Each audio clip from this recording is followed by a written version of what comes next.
never exactly sure when the moment of being live starts. Well, it Setting up just your told me meeting. that we were being live streamed, so Yeah, Zoom says it, but then when I look at I'm waiting on the YouTube link, and it's like setting up your meeting for YouTube Live, done, redirecting. So I don't know exactly which second that begins at, oh, but I see. it's definitely on now. Yeah. So there you go. Man, my subscriber count on the channel here is just through the roof. It's really crazy. I noticed it's been going up lately. It's really crazy. 5,660 now. We are live. Subscribe. I gotta set this up for a minute, Hilding Donaldson. So Yep. it's always good when there's someone here to kind of help chat, so that I can get that Yeah. initial putting the image up. I find is really important. Otherwise, it's just the Joey only, the picture of me on Rocky there, right? Yeah. Out at Carl's. Is it saving? I'm not sure if I saved or not. And I know that if I used the other, what do you call it there? No, it's not made for kids. I have to say that. From 7 o'clock on, it kind of is. Here comes Yeah. Karen Richards, even. Look at that. The BC Oh, North represent, buddy. Everyone's showing up from the North. yeah. For those of you who are just tuning in, I need another minute or so to get kind of on the go here. But this is going to be the Comedeorological Report. Indeed. It's your show about how much the weather sucks. Feel free to hit like and share and subscribe. And tell a friend and all that. So I'm just sharing it right now to Interior Weather and Wilderness Watchers, which is the group I run on Facebook, along with Karen, who's one of our moderators and has been for a very long time. I'm not sure exactly how many years, but I think you were one of the early on moderators, if I'm not mistaken. Yeah, I think I was. Yeah, I remember pretty your name early. coming up right at the beginning. Yeah. You, Jamie, and Bob were and Angelique were some of the first ones. And Mark Engels is coming on now. Look at this, man. We're gonna have a really good show tonight. I'm sure of it. There's no special guest tonight, which is great, because half the time the show needs to just be us talking and shooting the shit. So at 7 o'clock, if you've never been here before for one of my podcasts, because there's a lot of new people, at 7 o'clock, the famous Frankie McDonald comes on, and that's when we hit record. So we're live streaming right now, yes, but we're actually making a show that goes on radio and television every week. It does in Vancouver Island. It goes on TV throughout Rogers television outlets. So community programming, and also on a bunch of university radio stations. We'll explain all that later on. But so we hit record at 7 o'clock, and we try to record at least 60 usable minutes. Sometimes it takes us 61 or 63 minutes to get that 60 usable minutes. And then we hit stop, and the live stream will generally continue on after. But then I will edit out that 1 hour, and that will become the broadcast version. So I'm just sharing it to everybody now. And the podcast version. Yes. Hey, Mark. I'm not looking at the Zoom. I'm looking at the internet right now because I'm still posting side. Well, technically, the Zoom is the internet. Testically, it is. We are live. Join us. Does this mic work? Testes, 1, 2. Oh, is this your new mic that you got? It looks nice. It is not. It is not. It's the cover from the new mic I got. Because I have like a fairly complicated setup. Like I have this soundboard that it's actually a Zoom product, and it's not the same Zoom. It's two different companies. Okay. So Zoom makes audio and video solutions. For example, like at work, we have a forecast vendor called Tesla, and then it's not like Elon Musk Tesla. Thank God. Right. Yeah. So this is like a soundboard that you can plug into your computer, and what the benefit is, it's got 10 channels, so I could plug in my guitar, and you could plug in the bass, and we could record an album live off the floor, all plugged in, or and put mics on the drums, and then we'd have all the channels mixable. you know, it's that kind of a thing. It's kind of overkill for making a podcast. You know what I'm saying? Yeah. So like this SM58, you know, it's a proper audio jack. Whereas this new gift I got from Derek in the mail, and this is because of the plosive problem I've had lately, which is always a problem in recording. I've recorded 6 albums, and many more have been on recording, often doing backup vocals if I'm playing guitar on someone's album or bass, and they'll probably get me to do some backups on a couple of songs too. And there's the plosive problem in the studio, right? So anyways, this is a multi-directional mic, and this is the real deal. So and it comes with a nice stand like you get in the radio. Unfortunately, the arm is not quite long enough. I might see if I can find one that's longer so that I can have just it like attach it to this arm. So, because at Co-op Radio, you know, for the 9 years I did radio, you could pull the microphone down from the ceiling. Yeah, I've been on stations like that, and I always wanted that. And this is possible with this. Brandon probably has a similar setup at his the station he generally works at. I don't want to say Honda on my head. Did I get my Lockheed Martin going? Yeah. Actually, what you might do is just I don't know how janky you want to make it, but I assume you're facing a wall. And yes, I'm actually facing. I'm hesitant to show everybody because the counter is like the messiest place. But if you like look, you know, down the wall, and there's the drum kit. There's my sweater on a chair right there. There's the punching bag, and there's the messy counter with all the mail and shit. And there's my TV, and this is the corner. There's the painting that T-Rav made years ago, and my Telecaster, of course. And the kitchen. Why don't you hang it? Why don't you attach it to the wall between your painting and your guitar? That would be a long ways out. I see. That would be further than going from the ceiling. And often the table gets pulled out. I have it pushed in. When the kids are here, I pull it out to the middle. And when they're not here, I push it in so I can be closer to the screen when I play World of Warships and totally fuck people up. I just play Minecraft. You know, they're on their laptops and, you know, trying to dial in their 16-inch guns, and I'm like, got a 40-inch TV here. I'm like, target right at their citadel.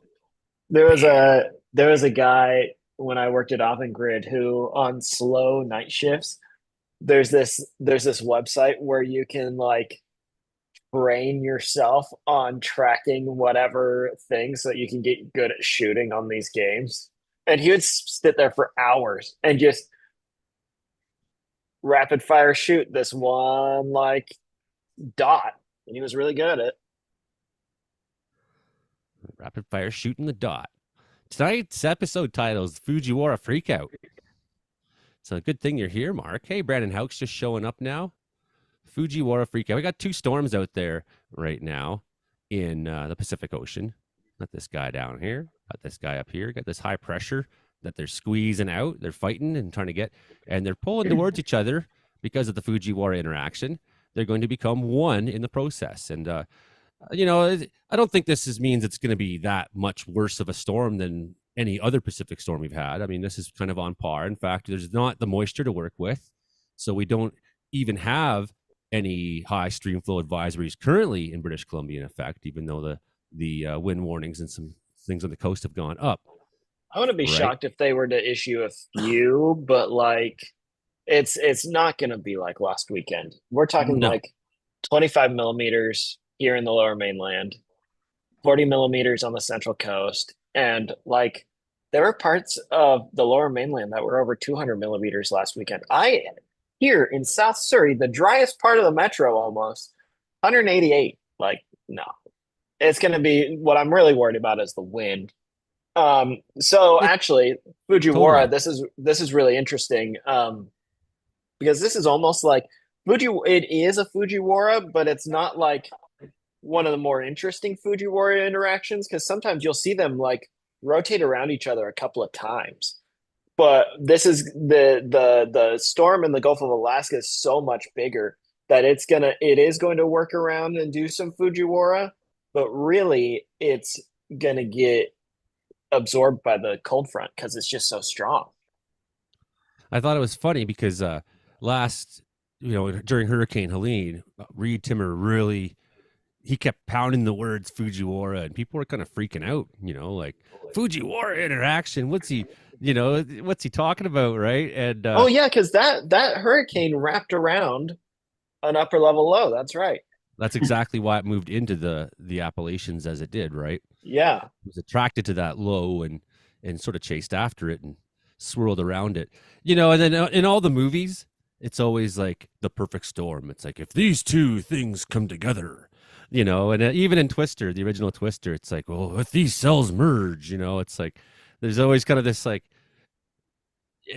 Nonetheless, this is a very powerful storm that's coming off the coast. I mean, it's noteworthy in the sheer anger it's going to have, but it doesn't come with the moisture necessarily to work with, right? And wind, you were saying, it being the main threat, and that would be a good example of the power. I'd say for the lower mainland specifically, this is probably the high end of normal for fall windstorms. Like we're within the range of normal, but it is on the higher end of that range. I won't be shocked at all if you see hundreds. I if think somewhere touches 100, I won't be shocked at all. I think that's possible in the mountains. But the peak wind is really going to be focused on the San Juan Islands and like Whidbey Island there in Washington. And I wouldn't be surprised to see 100 there. I could see Victoria getting 100 too, or somewhere around Victoria. But I don't think we'll see it in the lower mainland. I think we'll be closer to 80. And then even just because we don't get a record officially that says 100 doesn't mean somewhere didn't experience that as well, right? Well, that's true. Right.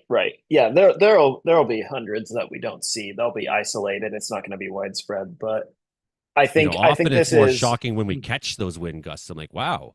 Like with the last storm off what was it, Solander Island or whatever in Vancouver Island coast. It got some major gusts. I was like, wow, somewhere actually captured that. Yeah, so I think my guess is the peak wind gust out of this storm is going to be recorded in San Juan County in Washington, which is like the San Juan Islands are just the extension of the Gulf Islands into Washington. There's your Fujiwhara effect. Just so so this is a really beautiful interaction where the two storms are wrapping around each other, and then the stronger of the two absorbs the other one. So they do almost a full rotation before, and you can see at the beginning of this loop, they're close to each other already. So they could have done another rotation. I don't know this example for sure. It's obviously April of 21.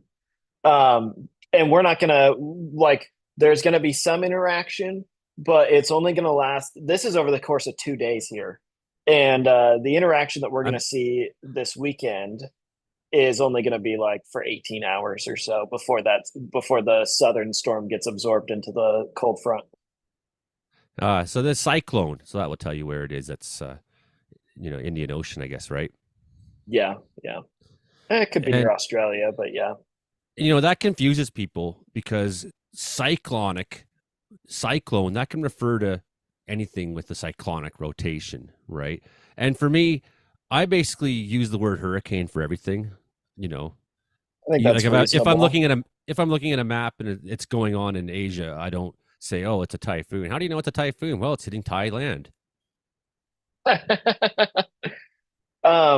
Yeah, so we've had this today in Interior Weather and Wilderness Watchers. All cyclones, all low pressure systems are cyclones. So the lows that we're getting in BC this weekend are cyclones. Tornadoes are cyclones. Hurricanes are cyclones, and the other various like typhoon and whatever. It does get confusing, like you said, because Australia and in the Indian Ocean, they refer to hurricanes with the term cyclone. And they should stop doing that.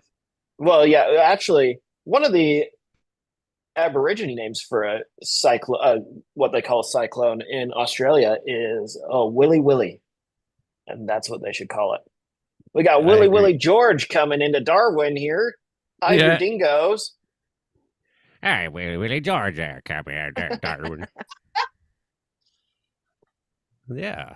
So this is we have yeah, exactly as Mark said. It's not like a grand example, but it's been a while since I've seen two storms in the Pacific do this at all, right off the Vancouver or right off the BC coast. So to me, Yeah, it was that's like, oh true. wow, like that's kind of cool. When I first saw it kind of last week as a possibility in some of the modeling, I was like, oh, that'd be pretty neat if that happens. It's to me, it's more And of a the reason, curiosity than it is. It's not that weird. It's maybe unusual, but it's not like right? unusual. How many times this in the last week and a half of people in the Facebook group and talking about fear mongering and whatever? Like, no, this is a weather group. We're talking about weather. This is a weather podcast. We're just talking about the weather. It's not scary. This is just how it works. I like what Chris said there last week or the week before. He's like, "We're just trying to tell you when to have an umbrella, man." Like, Yeah, right. Brandon, this storm's gonna kind of become a Alberta Clipper next week, isn't it? Yeah, looks like Sunday to Monday could get a little wild here on the prairies again with quite a bit of wind, and we'll see our temperatures get to 21 degrees this weekend. So yeah, it's gonna That's get on disgusting. those. This look at that beast. yeah, that's a Category 5, isn't it? Yeah, Christie's rocking 5 right now. I'm pretty sure. Oh yeah. The southern low, by the way, might be a subtropical storm right now, which is astonishing for that latitude. Now, again, we're not fear mongering. This is just weather observations. It might be a subtropical storm. It has the profile of one, and that's just kind of like a hybrid between the lows that we get and a tropical system. And that is being driven by the Alaska low is making it so cold aloft that it's getting the thunderstorm development near its core. And so this may be a subtropical storm off the California coast. It's not going to be a subtropical, and like all a subtropical storm is a different kind of cyclone, right? It's got some wind, it's got some rain, but it's just neat. I think when these come together too, and they do make that Alberta Clipper, it's almost a repeat of last week for timing. Yeah, we're it does seem that way. and we get into that often. I find in weather patterns in BC where it's like a week on, it's like you can almost bank like we've had thunderstorm outbreaks where it's like it builds up all week and then it's Thursday or it's Friday or whatever it is in that pattern, and then it blows its top, blows its low, and then it's like Tuesday it starts again, and finally back in time for that. So I think when this forms its Alberta Clipper, Brandon, this time rather than just shooting straight across, it's going to take a run up to the north a little bit, although we may have a secondary interaction with some of this stuff. Joey, will you change it to 3D? Change it to wind. Mm-hmm. Well, I was just going to show my point. Oh yeah, for 1 yeah. second. No. Oh, right up there at Joe Stoverland. Yeah, I think it's going to take a bit of a run upwards. Let's go wind. Do you want wind or wind gusts? I like wind gusts personally. Well, wind, because we're going with altitude. Okay, yeah. I'm making a deep point here. Want to go to 500? Yes, please. And then zoom out way far. So you can see there's this wave pattern around the North Pole. And this wave pattern at the upper levels is what drives these surface storms. And this is why it does feel like it's like, well, we just had one last Saturday. We're having one this Saturday. It's because it's a wave pattern. It's literally the atmosphere is a fluid, just like water, or we had biscuits and gravy, and you could argue gravy is a fluid. Yeah, on the temperature, you can really see the wave pattern. It's just you get the trough of the wave with the storm, and then a week later, and then you're in the ridge of the wave, and then you're in the trough of the wave. And so this does come in with, when you are in this kind of pattern, it is semi-regular. Absolutely. Ain't it beautiful? You're Your RAM doesn't think so. It's probably my internet speed. Oh yeah, out there in the middle of nowhere. Yeah, because I perceive it as being quite expedient. I bet you I'm getting a gig down right now. How's your internet speed there, Brandon? Internet speed is at a 5 out of 5. Is that good? As in, yeah, it's very fast. Oh, I'm getting 300 down. That's pretty good.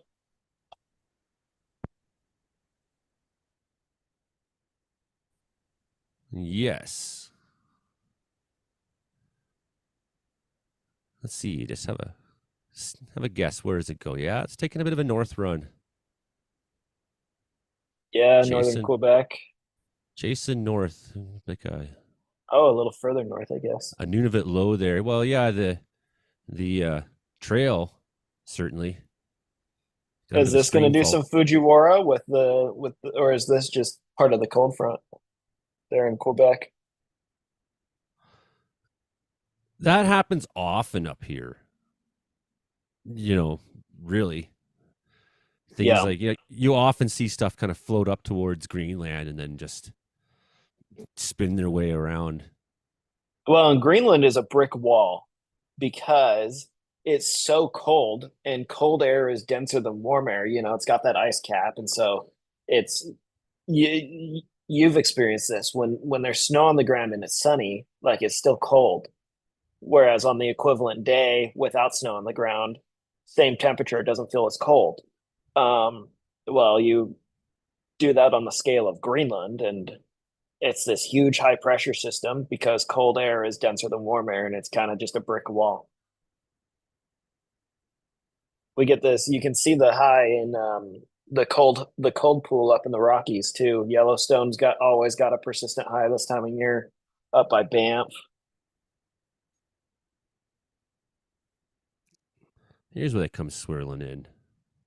Connection and then deepening. That the Gulf of Alaska low is really gonna. It might make a run for 950s.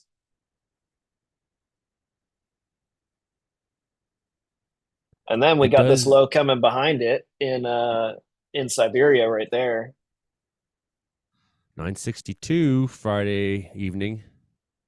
I think it reaches peak maturity somewhere just a little earlier than that. I think so. And I think I'm getting 962 is probably 960. Yeah. It could draw. It could. Yeah, you never know, right? You never know. But it looks like it wants to hang around a little longer out there, not just come in. Well, that's part of this pseudo Fujiwara thing going on. It's still warbling, eh? Yeah. So it does warble out there in the Gulf of Alaska. And then it doesn't come into Southeast Alaska until like Sunday sometime. I think this one could be more of a rainmaker coming in mid next week. The thing with it is it seems pretty quick.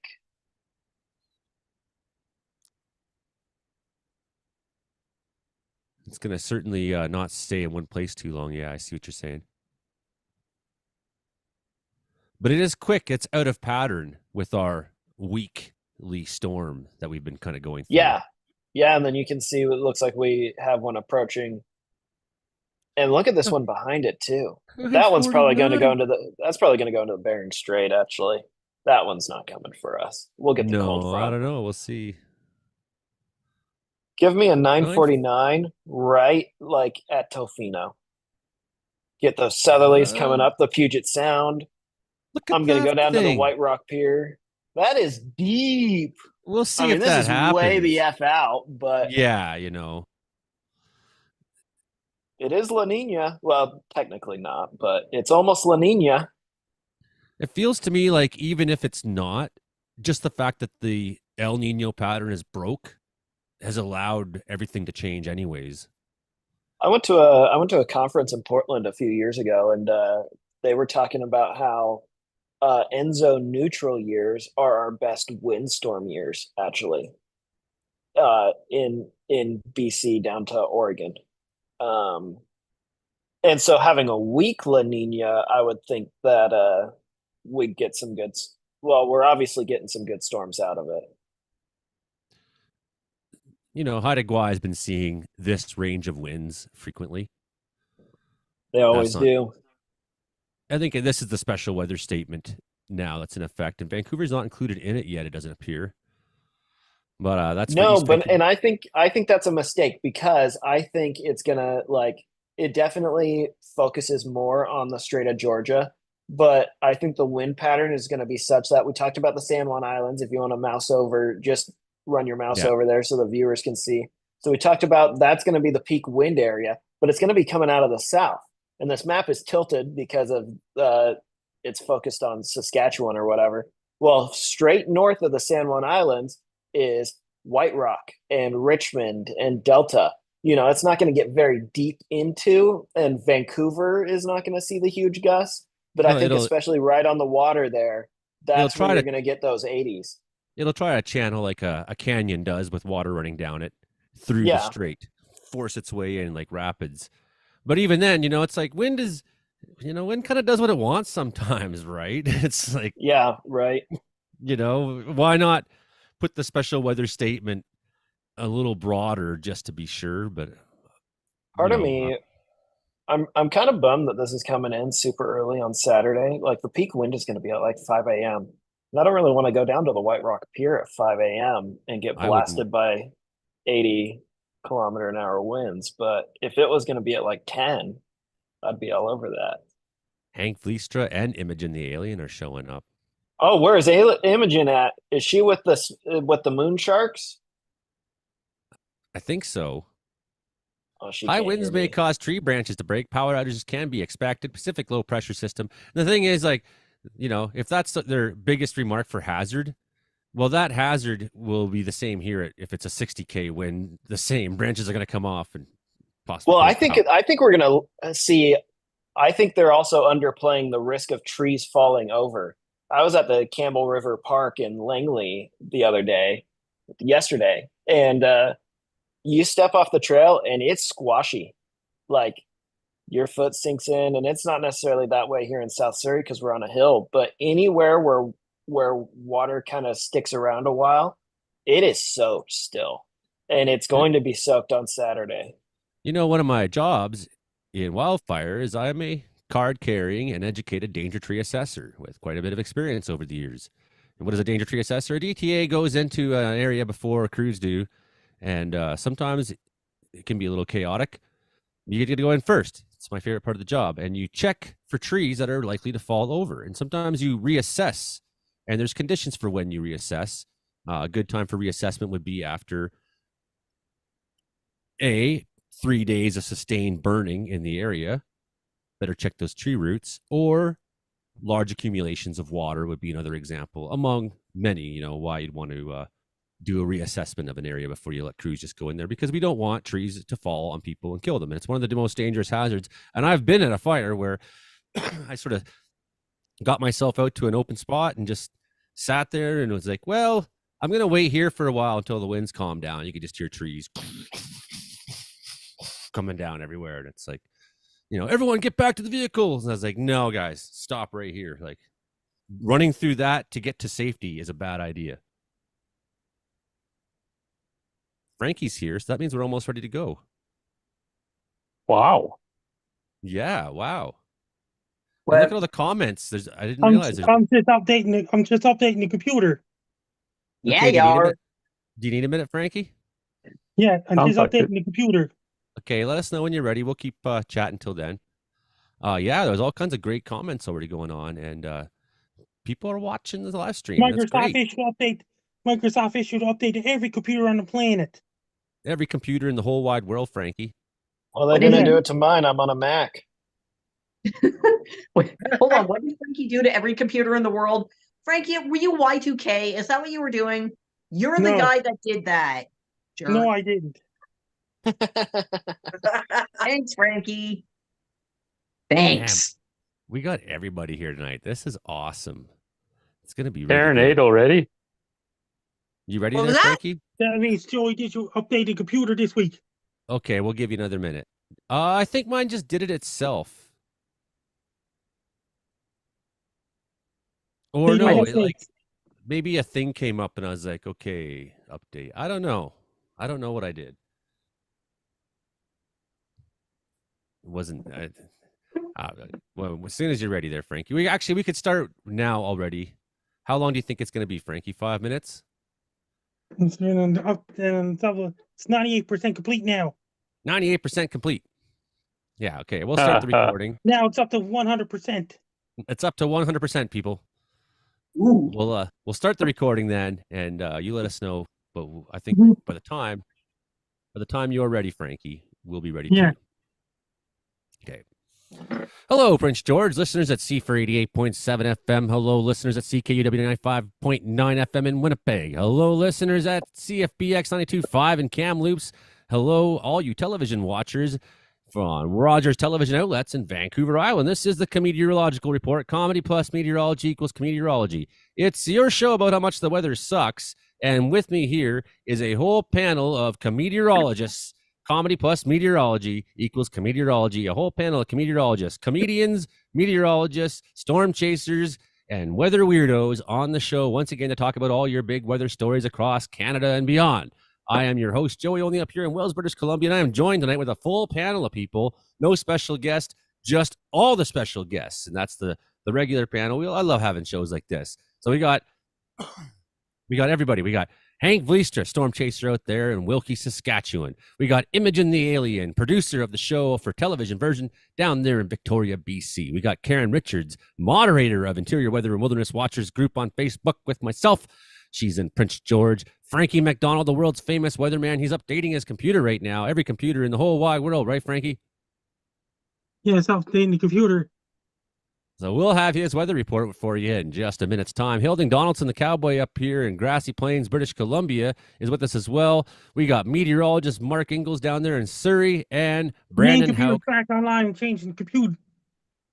There we go. And we got Brandon Hauk, the radio weatherman and morning guy there in Brooks, Alberta. He's one of the longtime members of this show. Okay. How's that? Did I do okay? Awesome. All right. Good. Acceptable. Acceptable. That's language I Delightfully understand. adequate. We got a little adequate going on.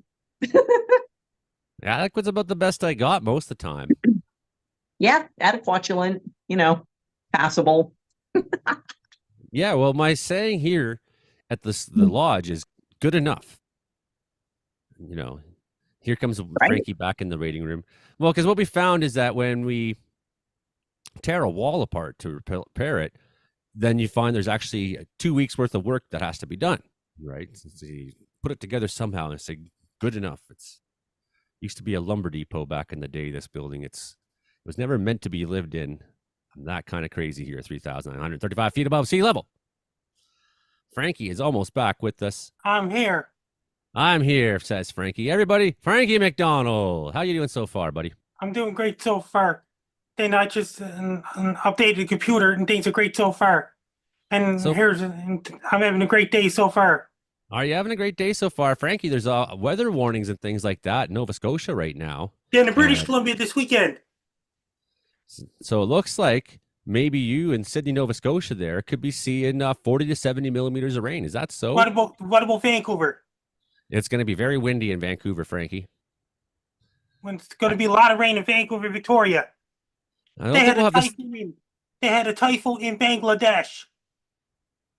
They did, and there's a Category 5 hurricane right now in the Pacific Ocean. It's not going to harm anybody. It's what Brandon calls a fish storm. There's a multi-day rain wind event. It's going to be 50 millimeters of rain Friday night, 15 to 20 millimeters of rain Saturday, another 15 millimeters of rain on Sunday, and 2 to 4 millimeters of rain Monday, 10 millimeters of rain Tuesday. There's going to be a superstorm in Sydney, Nova Scotia, first full week in November. What else you got for us this week, Frankie? Who's got the worst weather in the whole world? Bangladesh, because the cyclone in Philippines had intensive flooding.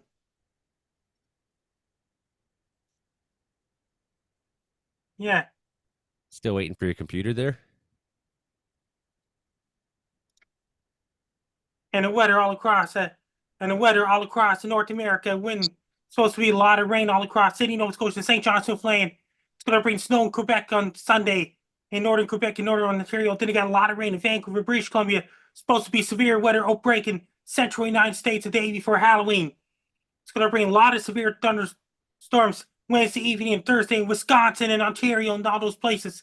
It's going to bring lots of tornadoes and severe weather and hail and things like this, and upper across Iowa, parts of Missouri, and Kansas, Oklahoma, and all those places. Texas is really warm.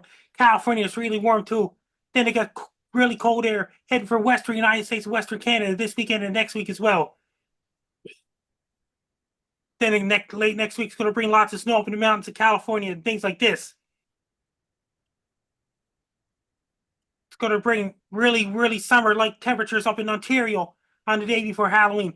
It's going to bring really hot temperatures in the day before Halloween in Ontario, Toronto, really windy conditions of hot weather in Ontario, Michigan, Illinois, Indiana. Because the Bermuda High is going to develop off the east coast of the United States.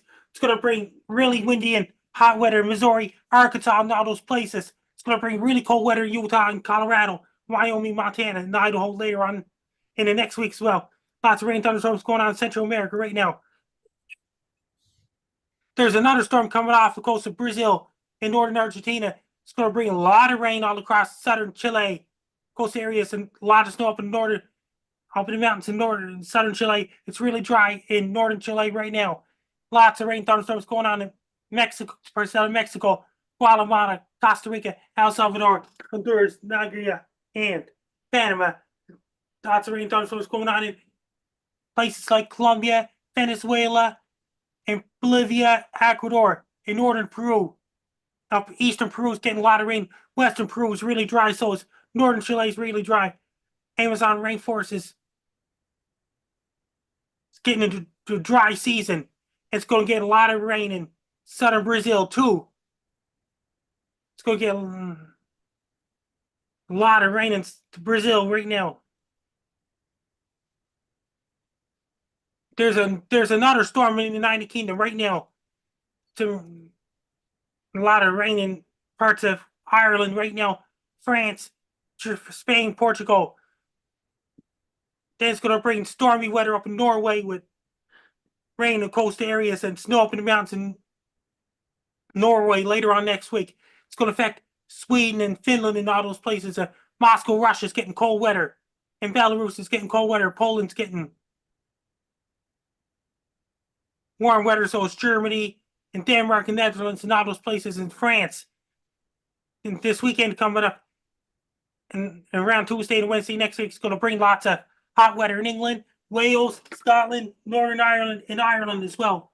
And then it gets some rain off the coast of Morocco right now.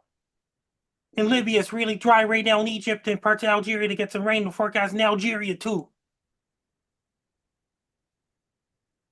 There's a typhoon heading towards Vietnam. Then sometime next week, it's supposed to be another typhoon may strike Taiwan. Late next week, possible. That's going to bring a whole lot of rain in Japan. May even reach Vancouver. It's really dry in South Korea right now. To get showers in the forecast from Vladivostok, Russia. Siberia is getting lots of snow right now. And southern Mongolia is getting remaining warm weather. And northern Mongolia is really cold right now. And it got some warm weather in China right now in dry conditions. And Bangladesh got missed this typhoon. And eastern India got hit by a typhoon instead. Lots of rain and thunderstorms going on in places like Philippines after the tropical storm. Indonesia, Malaysia, Singapore, Vietnam, Laos, and Thailand. Lots of rain and thunderstorms going on right now in those places. In northern India, it's in the dry season now. But little showers in the forecast. Lots of rain, lots of showers still in Sri Lanka. It's really dry in Pakistan. It was heavy rain in Afghanistan too. In Iran. Oh, yeah. Then it got heavy rain in Iran. In parts of Afghanistan and those places. In Saudi Arabia, it's getting some rain in the forecast Saturday and Sunday in parts of Saudi Arabia It's getting rain on Saturday and Sunday, including parts of Ethiopia as well. It's still a lot, so some rain and thunderstorms are forecast in parts of Nigeria and Ghana. They're entering a dry season next month, the end of next month. Congo and Botswana will be the rainy season then. It's really lots of rain thunderstorms going on in Gabon, Congo, DR Congo, Uganda, and all those places. In Kenya, it's really dry right now. In South Africa, it's going to turn rainy on Monday in Cape Town, South Africa. Windy conditions in Cape Town, South Africa, because their summer starting on December 1st, in meteorological summer. And astronomical summer starts on December 21st in South Africa and Australia and New Zealand. Mozambique is gradually getting into rainy season. So Madagascar, Africa, is still some showers and thunderstorms forecast in parts of Mozambique and Madagascar, and La Reunion and Mauritius Islands. Namibia is really dry right now in southern Angola. Davy in a rainy season soon, so is northern Australia. Lots of hail going on in southeastern Australia. Then it gets some really dry weather in Sydney, Australia this weekend as well, and Perth, Australia. And as for New Zealand, weather in New Zealand is lots of rain and forecast in Northern South Island, New Zealand. And lots of rain in Auckland, New Zealand, and windy conditions, including Gisborne, New Zealand, New Plydock, New Zealand, Hamilton, Gisborne, Wellington, Nelson, Gracemont, Queenstown, New Zealand. And getting some snow up in the mountains in Christchurch, New Zealand, Dunedin, New Zealand, Invercargill, New Zealand. Days are getting shorter in southern hemisphere, in northern hemisphere. Days are getting longer in southern hemisphere. This weekend, England, Europe, and Egypt, time falls back. Time change, fall back. This weekend in Europe, in Egypt, and around November the 2nd and 3rd, North America has their daylight savings time ends. Europe does theirs this weekend, and North America does theirs next weekend. Egypt does theirs this weekend. Well, in the United States, they're about to decide whether to go back 100 years or not. Over in Europe, their time springs ahead this weekend. Their time falls back this weekend in Europe, in Egypt, in UK. It's almost 24-hour sunlight in Antarctica, Frankie. And where Mike Post is, he's coming home for Christmas. And did you hear about this? Mike Post, he's a scientist and he's a guy in Antarctica.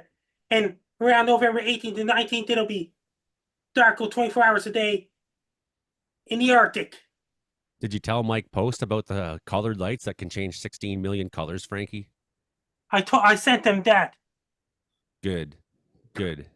I think that was a really incredible bit. I really enjoyed that. Anybody on the panel got questions for Frank McDonald Jr.? Yes. Imogen, Brandon, who's got a question for Frankie? Mark? Yes, Karen? I have a question for Frankie. Mark? Frankie, meteorologist Mark? Frankie, how many hot dogs should I eat in the windstorm this weekend? 2 hot dogs. 2 hot dogs. All right. That means You know what? Vancouver, Victoria is getting a lot of rain this weekend. I did the forecast for them. And I next- want to circle. I want to circle back to the hot dog thing. I really think that y'all can do more than 2. I think you got to try for 7. I don't do 7 hot dogs. I ate 3 sometimes. Look, Imogen. I weigh like 140 pounds. I don't need 7 hot dogs. Okay, I weigh less than that substantially, and I can pack away 7 without even thinking about it. Just because I can pack them away doesn't mean I should. I weigh substantially Disagree. more than that, and I don't think I can eat more than 1 before I'm like, that's Okay, now are enough. you talking standard Brandon. hot dogs? Or are y'all talking Smokies, like, or the Sevi ones, like the Sevi Mega Dogs, or what? We're talking that's a the point. good beef franks. That's a good Okay, point. If I'm standard. if I'm in Toronto and I'm like going to a Jays game, I'm walking down the street and I see the cart there with the street vendor hot dog, I could eat like 3 of those. I'm in Niagara Have you- Falls right now, and I got a bar fridge full of hot dogs for a thing I'm doing tomorrow that has nothing to do with hot dogs. But Keep that to yourself. it's going to be on TV. You'll see it later. It's I'm filming for a TV show. What? Yeah. So if I have you can guys handle ever? 7 hot dogs, y'all can handle, at least like one more. Oh, I got it. You're doing the catering. Yeah, we'll go with that. Y'all gotta outdog me. Come on. Have you Ever guys talk ever about had a that time? Seattle dog? Say what? Have you ever had a Seattle dog? They have jalapenos and like onion and stuff. It's awesome. Cream cheese on a hot dog. I have, not for a while, but I do tend to put cream cheese, or not cream cheese, jalapenos and banana peppers when I get them at Sevi. When I get like the mega dogs, they always have the 2-for-1s because no one eats them, so they're trying to get rid of them. So I No, always please. And then I just fill the little cardboard boat they come in. I fill it up with so it turns into like a nacho cheese soup, or it's got like the chili and the nacho cheese, and the bun is just like, it's now a vehicle to ingest like this steel polish they call nacho cheese. Fun fact, Sevi nacho Nice. cheese is a good metal polish. Yeah, That give it is a a go. fun fact. When you're done, you can lick it off. We should not be eating it. It is a good metal polish, and it cannot do good things to our insides. But on a Sevi dog, it is a wonderful accessory. So yeah, pro tip. So, any more questions for Frankie? What is the largest size shark that can swim upstream? Franklin, How where are big- you? Yes. How big can a shark be to go upstream? Like, what's the biggest Pretty shark? big. She's asking. Shark Pretty would be big, yeah. big.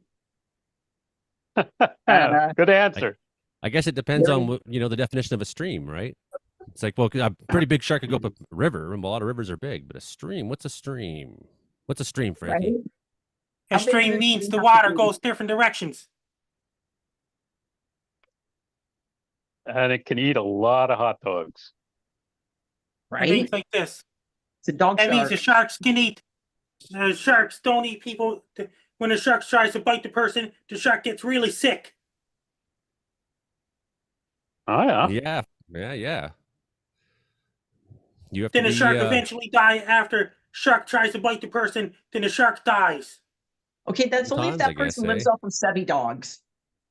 That is your immunization against being eaten by a shark. Is you got to eat a lot of 7-Eleven hot dogs. The sharks will smell it on you, and they won't eat you because they'll get sick and die. Or they put some kind of thing on there all over the body and make it submerged so the sharks can go away. It's like a shark repellent. That's right. Sevi nacho cheese is a good shark repellent. So if you're going into the beach in shark-infested areas, stock up on 7-Eleven nacho cheese. It will keep the sharks away. The sharks will go the other way, and that means the dog barks when a shark comes to the shore. Right? Okay, Once they listen to hear- Frankie. He knows what's up. Once they hear a dog bark, that means the shark comes. I Dogs don't want know a what's best. gnocchi dog. I don't want a Dog, gnocchi dog. I'm hungry. I want to eat a gnocchi dog. Sorry, Dog punk rock knows there. before lifeguards. So we Dogs also got before Mike McGregor lifeguards. showing up now from Manitoba. What So the we got heck? the whole cast coming on. Any other questions for Frankie? If not, we're going to move on to Brandon because we got a lot of people here to get through here. Frankie McDonald, you're the best.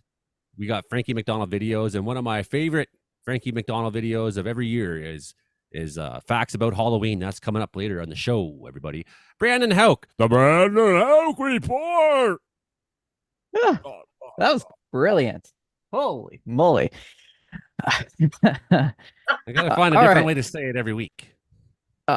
Yes. Every week you'll find a different way. Oh yes. There's all kinds of ways to introduce the Brandon Huck report. That's right. All right. So yeah, weather for the last week. Well, we've had a little bit of summer, we've had a little fall, we've had a little winter. All right. So over the weekend, we got up to like 21, 22 degrees. I was in shorts. I was outside in a t-shirt, minding my own business. And then this little system that rolled out of BC, I decided to roll in on into Monday and drop its cold front down from the northwest. And that little cold front will drop the temperature. So on Monday, now this is the fun part here. Monday was a fun day. So Monday, we had our daytime high of 19 degrees. That was at 2 a.m. Monday morning. And by the afternoon, midday, the temperature fell to 2. So basically, almost pretty close to a 20-degree drop in just a couple of hours. And then we got some precipitation started rolling in around at lunchtime there Monday, and we got a heavy pocket of snow that rolled through the area. And we picked up an easy 8 to 10 centimeters of snow on Monday with temperatures right around the freezing mark there. So, yeah, that got a little wild. While other areas to the north of us barely got anything. Areas to the south of us barely got anything here in the county of Newell and Brooks area there. So, yeah, we took on the bullseye, and we just got rid of all that snow today. So it took a couple of days. While other areas in the southern part of the province, they warmed up easily after right into Tuesday. We kind of stuck in this little bit of inversion there, a little bit of mist and stratus clouds on Tuesday. So the Tuesday temperature stayed at 0 all day, and then we eventually yesterday popped up to 10, and then today we got up to 10 again, and we melted all the snow. Now, as we go into the weekend... What about our place, Bangladesh?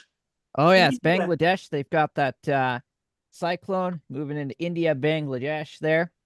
And then I believe there's the other storm that's called Trami that rolled into the Philippines with major flooding as well. And then we got Christy out in the Pacific Ocean, a pretty powerful Category 5 at this hour. So that's the latest on the tropics. An earthquake in Grand Prairie, Alberta. Yes, I was gonna get to that right away. Yes, we just this afternoon we had an earthquake in Grand Prairie, just south of Grand Prairie, about 30 kilometers south of Grand Prairie, registered a 4.6 magnitude there. As of, I think it was 3 o'clock this afternoon, but the alert went out just an hour ago, and everybody's freaking out. Oh! Sounds like a high-end example of a natural gas or fracking type earthquake. Could be induced by that kind of thing. Ground deformation-based earthquake caused by human activity, like you see in Oklahoma all the time. Oh yeah. So yeah, that's 4.6, pretty big for Alberta, but tiny for other places like Vancouver area. That's nothing. Oh yeah. If it is what I say, that would be like it was about the highest end. Alberta. If it is what I'm saying, if it's fracking related, that would be at the highest end of what's possible. Yeah. Justin Ortle's showing up even, so we got Mike and Justin. What? There was an earthquake in Alberta today? Oh yeah. Sheesh. Never hear that. It happens. It happens from time to time. Yeah. Not all the time, but from time to time. What else you got there, How? Oh, what else I got here? Well, as we move through the weather forecast picture here into the weekend, because we are going to see some changeable weather coming our way again as we continue to warm up. So tomorrow will be another coolish day, kind of seasonable day for the 25th of October. And then a good old-fashioned Chinook arrives on Saturday, and we pop back up to 18 degrees. So as I say, I like to call this the weather roller coaster of Alberta. 18 degrees, gusty winds, and then we've got a clipper system, low pressure developing on Sunday. It's going to be a pretty intense little system. So we'll get some strong winds in the south, especially off the boot of the foothills. Could gust once again 90 to 100 kilometers an hour. And across southern Alberta, gusts of 60 to 70. But we should see temperatures get to 21 degrees at least one more time here in the south for the month of October before yet another cold front goes through. This time we'll mostly see showers in our neck of the woods. And, hey, I can't even rule out a couple of lightning strikes off the foothills there on Sunday. And then into next week, we cool down at least another 10 degrees on Monday, with daytime highs around 10 with some showers around. And then the cooling trend continues right up into Halloween. So we could be potentially wearing your parkas on Halloween, which sounds like a lot of fun, doesn't it? Now on into some of the, some of the weirdest, wildest stories. There's been a few of them, but I'm going to touch base on two of the top ones of this week. So somebody dropped their phone between two boulders at this park here. So instead of just saying, oh, it's all saved in the cloud, I'll just go get a new phone. No, they dived right in between the rocks to try to retrieve their cell phone, and they got themselves stuck. Did they have to cut their own arm off? Oh no. Was stuck. The rescue operation took 7 hours. Yeah, 7 hours. Talk That's a about great being waste stuck of between resources. a rock and a hard place. Yeah. Oh, that was a good one. Okay. No, it wasn't, Brandon. That was not. Yeah, you don't even have kids yet. How do you make jokes like that? How do I make jokes? Oh, she's gonna be okay. The phone, I don't know about that. Anyways, then this this story out of Guelph, Ontario, where $2,000 worth of butter got stolen this week. That's right. That's not enough. That's not enough. I guess we better Not enough. butter move along now, eh? Right? Yeah. Yes, police have named a suspect. Her name is Paula Dean.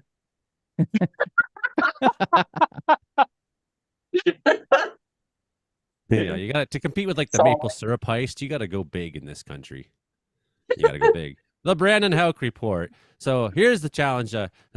Producer Alien, you tonight are going to have the honor of calling out Brooks the Bandits meteorological. are playing this Saturday. The Brooks Bandits are playing this Saturday. You're going to be the one calling out who gets to go next. But before we do that, Kelly Green, who's watching the live stream right now on the Caribou Weather Dude YouTube with us, he sent in this meteorological report. Here we go. I think. You're not going anywhere. Come on. Hello, Joey Only and the Comedeorological Report Gang. Shooting this out of Edmonton. It's morning time, about 9:30 on a Tuesday. I'm in the community garden over at Strathern. Things have cooled down a little bit here. You can see everyone's got their community plots put to bed. What we forgot to do is put the bird bath to bed. A little bit unfortunate because now they can't get any water, but that gives you an idea that we are below zero here in Edmonton. A little bit chilly, but otherwise fairly pleasant. Looking forward to, I guess, the rest of fall. Okay, guys, keep up the good work in meteorological reporting. Hello to everybody across the country. Peace out. I'm surprised there's no snow there. I thought Edmonton got a little bit of snow. I think it was all west of and north of that where that occurred. So yeah, everybody out there, thank you really for sending me that, Kelly. And if some more of my friends sent me more of these kind of clips, that'd be handy, very handy. Producer Alien, who gets to go next? I want to hear from Karen. We haven't heard anything from Karen tonight. I want to know what's going on. Me too. Okay. Well, it's been rainy, snowy, haily, thunderstorms. It's been like not nice. I tried to go out tonight when I got home from work for a walk with my dog. Yeah, no. It rained, hail. I was going to chase a rainbow because of sunshine too, but yeah, no. I'm stuck inside. Oh no. To be fair, it looks very comfy where you are. Like I like your Christmas lights make it look so like just warm and inviting and awesome. Well, because I'm stuck inside a lot. Thanks for the weather forecast, Joey. Seriously. Yeah, you set a world record for most canning ever done in Prince George. I think so, right? And baking. Don't forget about the baking. How could I? You literally remind us, Manitobans, of what it's like during the winter months, being stuck inside with all the Christmas lights on for months on end. I'm perfectly okay with that. It's very cozy looking there. I love my Christmas lights. Like, let's be cozy. It's winter. It's Prince George. We're up north. I'm good. Prince George is home of the Cougars, WHL. That's the truth. Yes, Joey. Or yes, Frankie. Yes, they are. My favorite team. The Cougars are facing against Giants. Vancouver Giants. I used to work for them. Yeah, so I did the exact opposite of stay inside today. I actually put on hip waders and went underneath a bridge that we just put in at the 3100 road out here in the bush. And then I climbed the ladder that I put in the water. And then I pulled the wooden planking off from underneath the bridge so that, because you put the wooden planking there so that when you fill the crack. And that means this Friday, the Cougars are facing against Everett Silvertips. Everett Silvertips. We'll be And there. it was snowing all day, so it was nice underneath the bridge. And Prince George Cougars is playing back-to-back game Friday and Saturday. And I will be there, Frankie. Yeah, Karen's husband Tim is a huge Cougars fan. Like, Yeah. he's known for being very funny man. Definitely. Producer Alien, who gets to go next? I can't tell who's here because I don't have it on panel view. We got let's revisit this for everybody who's listening on the radio. Anyways, good thing to do. You're listening to C for 88.7 FM, CKW 95.9, CFBX 22.5, Rogers Television Outlets. We got Frankie McDonald, the world famous Frankie McDonald. We got Karen Richards out there. We got Imogen Alien in she's actually not in Victoria. We realize she's in Niagara Falls because she's Filming. Bringing hundreds of hot dogs to a TV set tomorrow. And we got Mike McGregor in Manitoba. We got, as well as Justin Ordle. We got Hilding Donaldson up here in Grassy Plains. We got meteorologist Mark. We got meteorologist Mark. We got Brandon Hauk, and we got Hank Vliestra in Wilkie, Saskatchewan. Excellent. You know what? Without being able to see the whole panel, it's just right now it's just like all I can see is you. So well, that's the best part. I shouldn't sound so horrified, but I want to hear from I want to hear from Hilding. Tell me about the cows, Hilding. Okay, well, Uh-oh.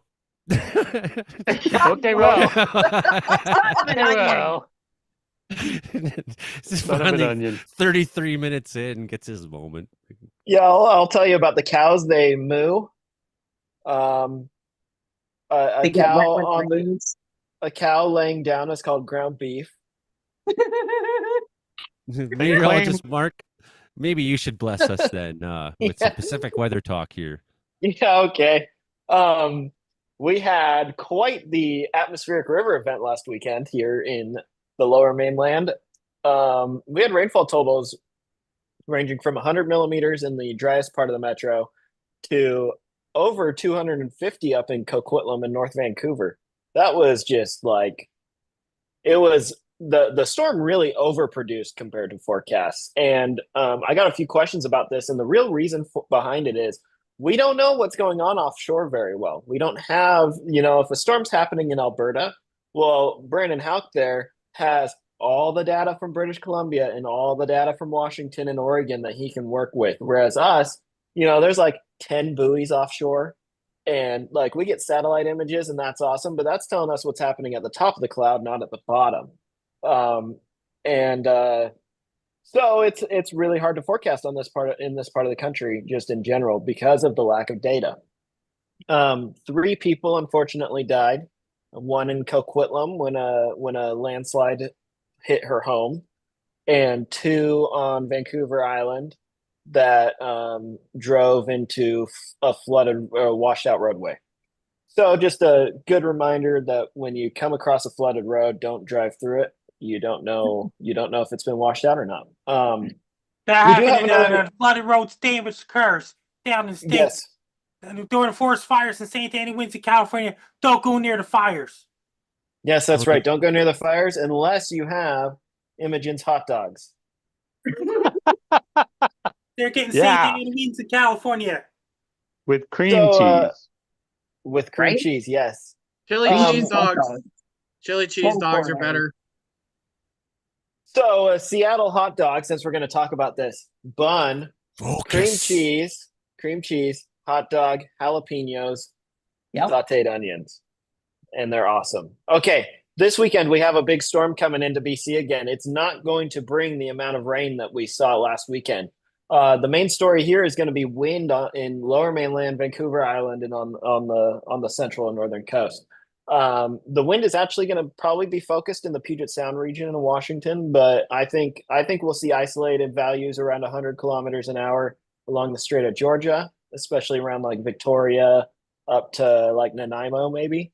We'll probably see 80 here in the lower mainland, especially near the water. And what I'm really concerned about is all of the water that we got last weekend. Well, there's a lot of places that the ground is still very saturated. So I'm really concerned about trees coming down, not necessarily in my neighborhood, but I think there's going to be more than normal.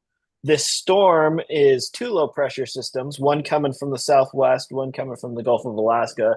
Joey will probably talk about the Fujiwhara effect. We talked about it in the pre-show. But it's like the high end of what is normal for British Columbia fall windstorms.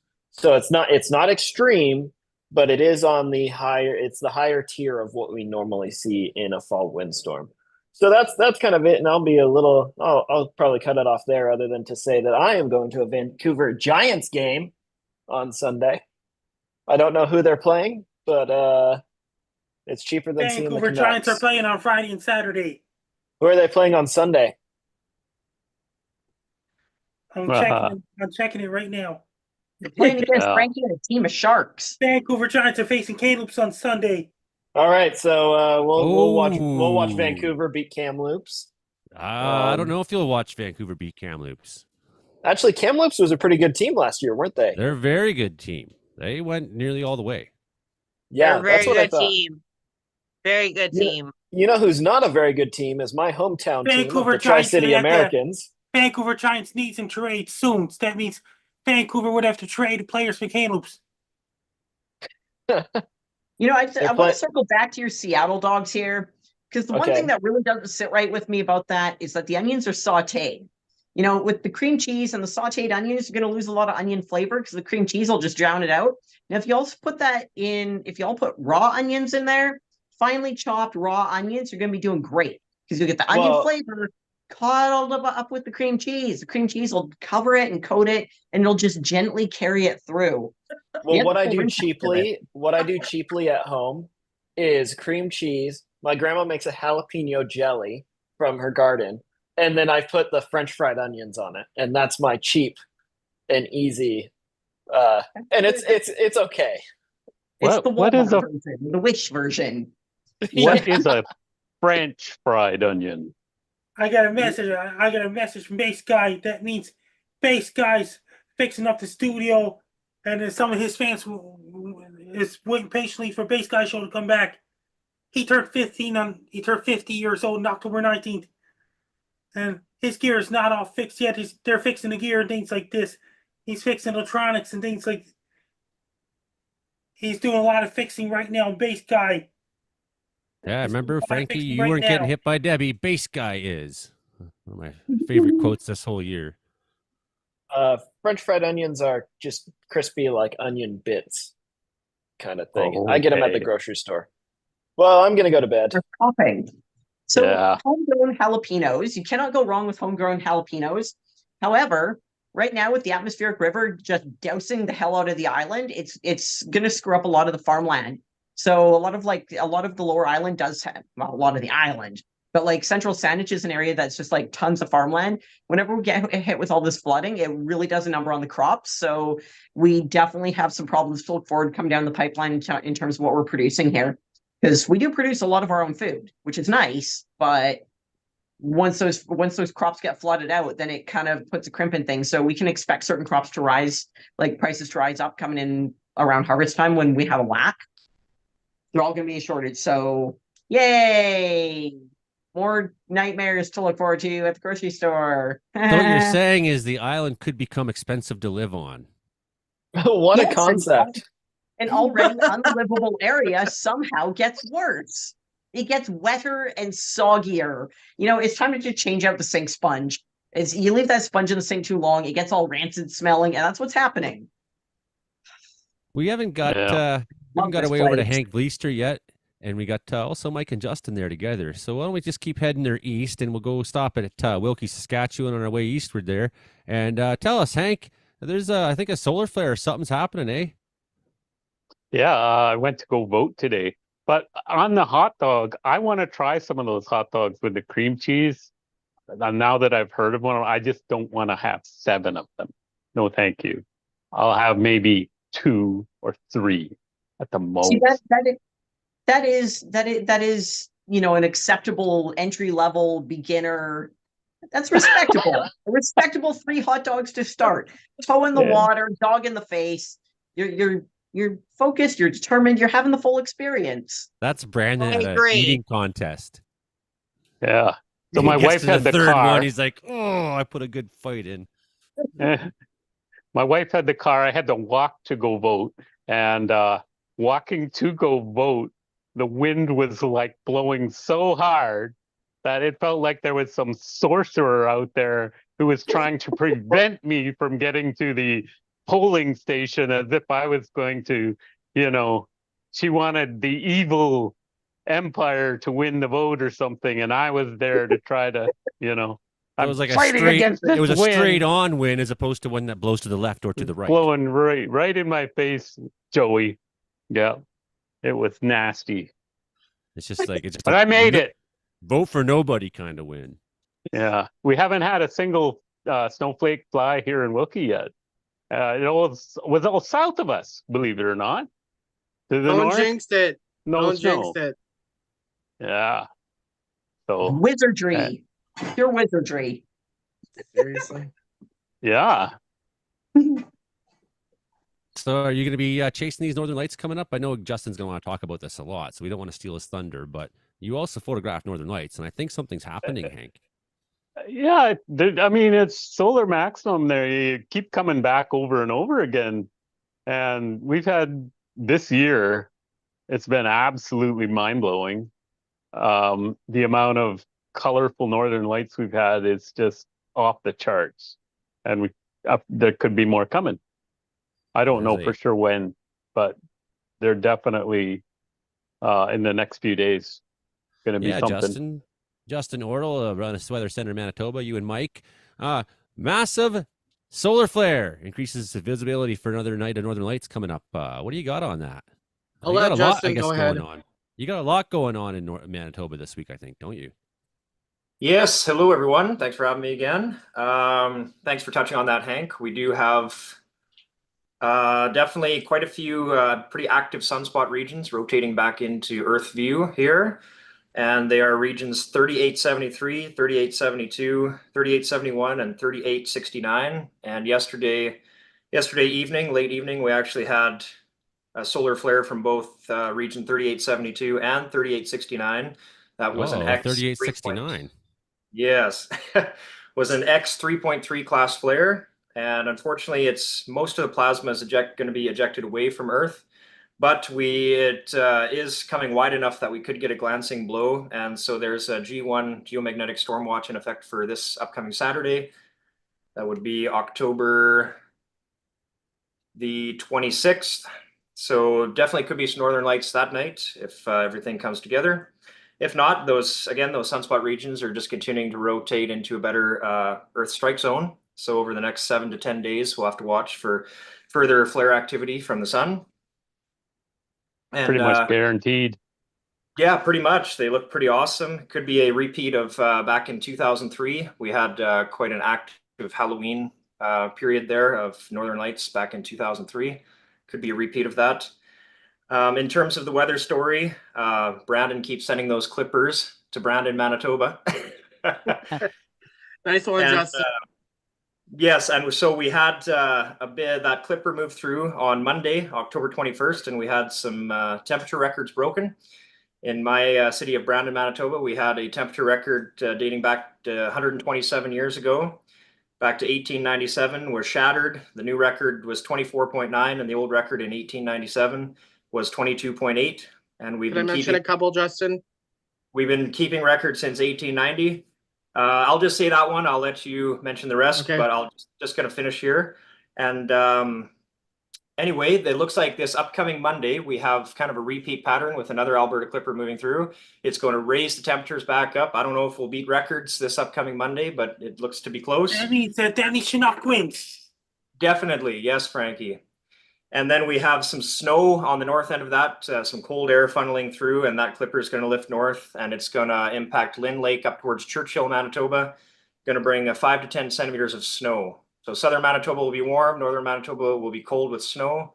And yeah, that's what I have for you. I'll let Mike say the rest. That's our Joe Stover is at Churchill. I was just going to say, Joe Stover's probably stoked, man. It's going to snow, Joe. Should be on the show today. It might make our show a little bit more interesting. Yeah, that's why our show is not interesting, because Joe's not here. Should call him up Joe next week. Stover's getting 5 centimeters of snow Monday. So yeah, it's been one of those more interesting fall years. About Imogen's hot dogs. If there is something called cheesecake hot dogs, I would easily eat a cheesecake hot dog. With cheesecake on them, I'd probably go at least I eat 20 of them. An entire box of Nutri-Grain, 4 boxes of Nutri-Grain bars last week. So anything is really possible. I think that maybe someone's already created a recipe for cheesecake hot dogs somewhere. Uh, anyways, the temperature records that were set, Deerwood, new record of 25.7, old record of 23.9 set in 1963.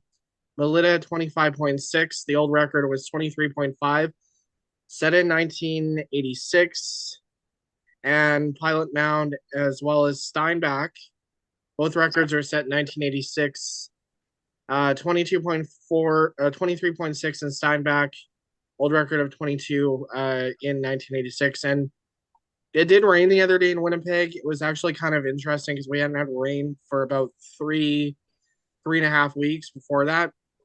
And our temperatures dropped. Like tonight, our furnace is running. And then I kind of see that the next couple nights is going to be cold, but I'm really looking forward to this warmth Justin had mentioned. It is going up to, I think, 20 or 21 degrees.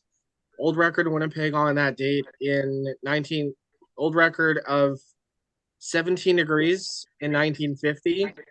So if we can break that record and get up to 20 degrees on Monday, we might be able to smash the one from 1950. Unusually full warmth, but I'll take it. If we get snow in November, this is probably one of the best Octobers that I've personally been through. And Justin mentioned something about the solar storms. Last couple of weeks, I was able to see Northern Lights in Winnipeg. I didn't get a picture of it, but some people said that was bright enough that they could see it with the city lights. Normally, you don't get to see solar storms with within a city with we got white lights here. So when street lights are on at night, it's all white. So, yeah, I'll vote again a couple more of those. And I'm going to be honest here. Long range models are now no longer hinting at us having a La Nina this winter. They're kind of backing off in the strength. And if we do get a La Nina, it'll be very weak.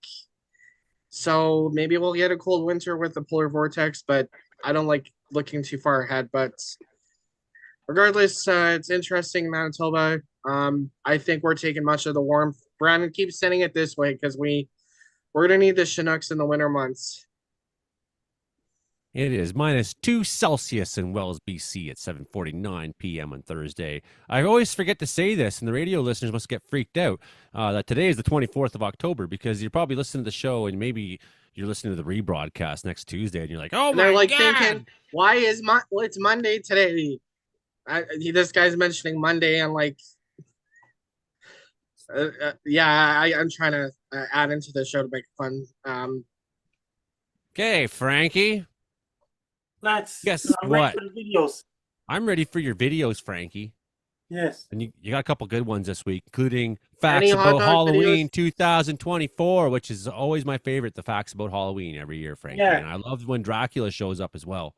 And I think Dracula's showing up. Here we go. Is Frankie dressed up as a hot dog this time? No. Ah, shucks. This is Frankie McDonald, my own team stage live. 1 second.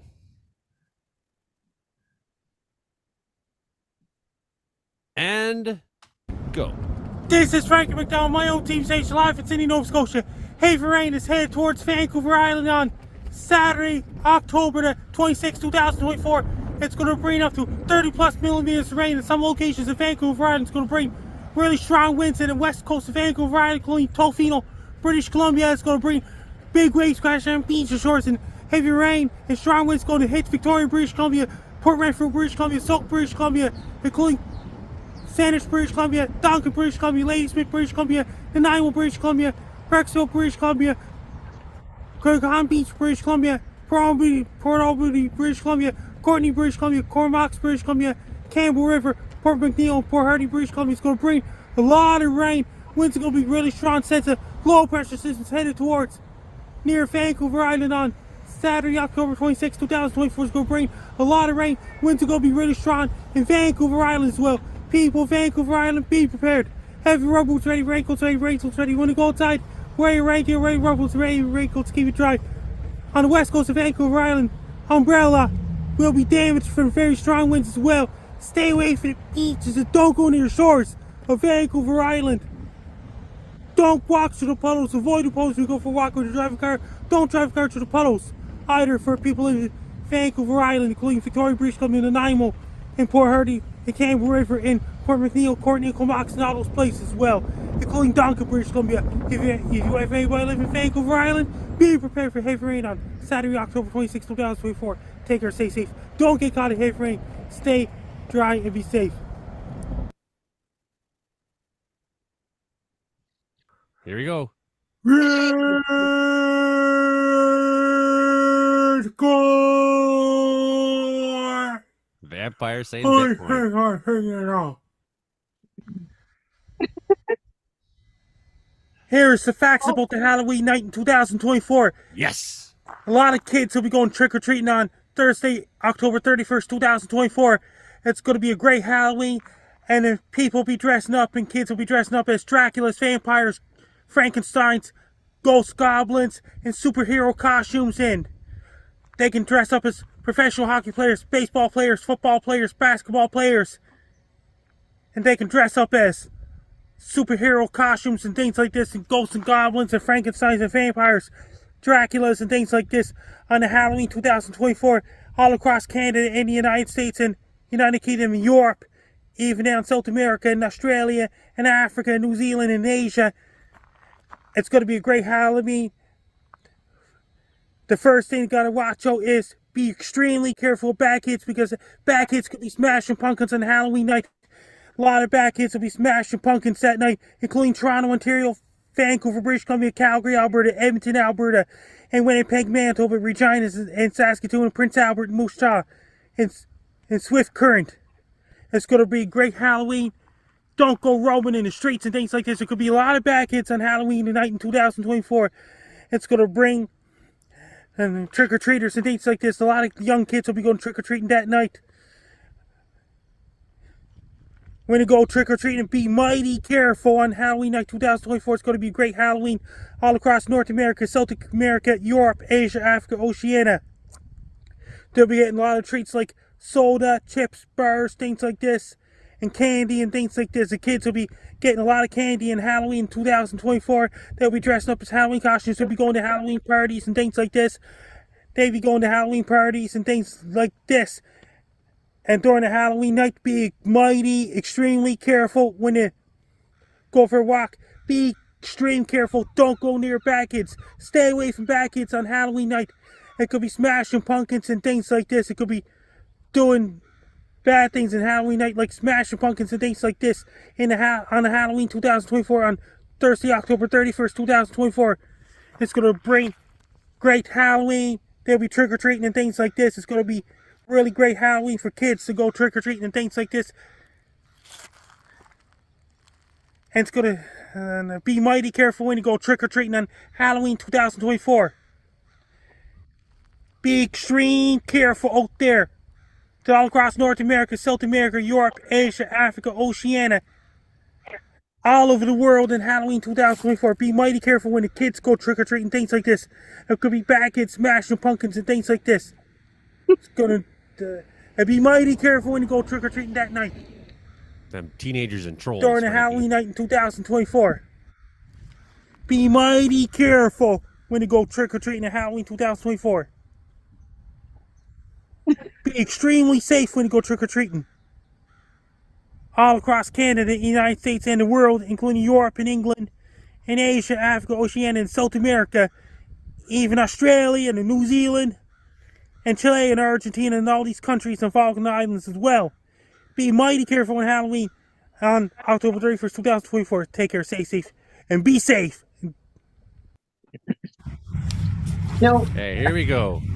100 hot dogs. Okay, guys, we're going to do a guy tries to eat 100 hamburgers at once. Hamburgers. Here's the barbecue. Frankie's mixing up the barbecue sauce. The guy is frying the bacon. He's frying the bacon now. Toasting the buns. Toasting the buns.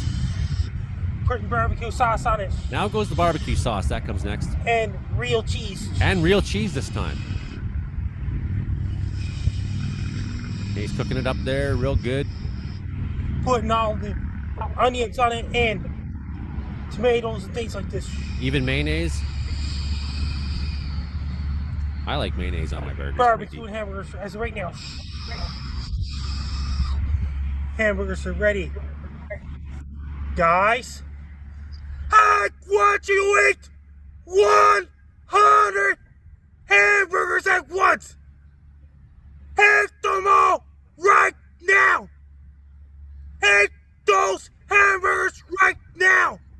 There he goes. Do you count them as you eat, Frankie? How do you know if you got to 100 or not? I bet you he does. There he's eating a hamburger. There's another one. It's every time you hear that sound, that's him eating a hamburger. For you radio listeners, that's what the sound of a hamburger being eaten in Sydney, Nova Scotia sounds like. Very different kind of sound there. That's he's up to 25, I think. I lost count already. Still going. People are walking by on the sidewalk and wondering what's up.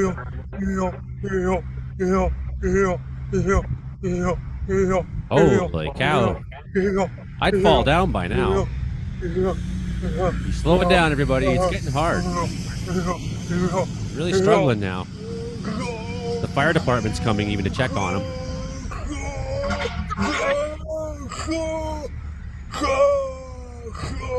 Oh no, don't die. Die?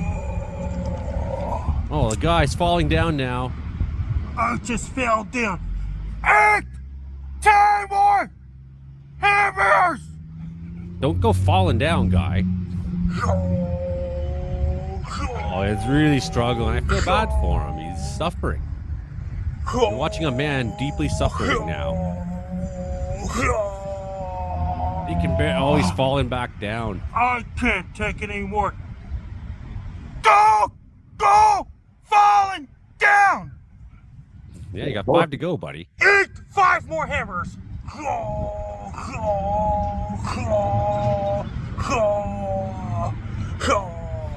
I just barely finished it. Off again. Thanks for watching on Freakout. Now we need to actually see Frankie eat a whole bunch of hamburgers. Like legit real hamburgers. He just did. You saw him eat the hamburgers. There's proof in the video. So we got 4 minutes to go, Frankie, because we got a little extra time tonight. Just don't be eating any of those quarter pounder burgers right now. They're causing E. coli at McDonald's. That means I don't eat burgers from McDonald's. I eat crispy chicken at McDonald's.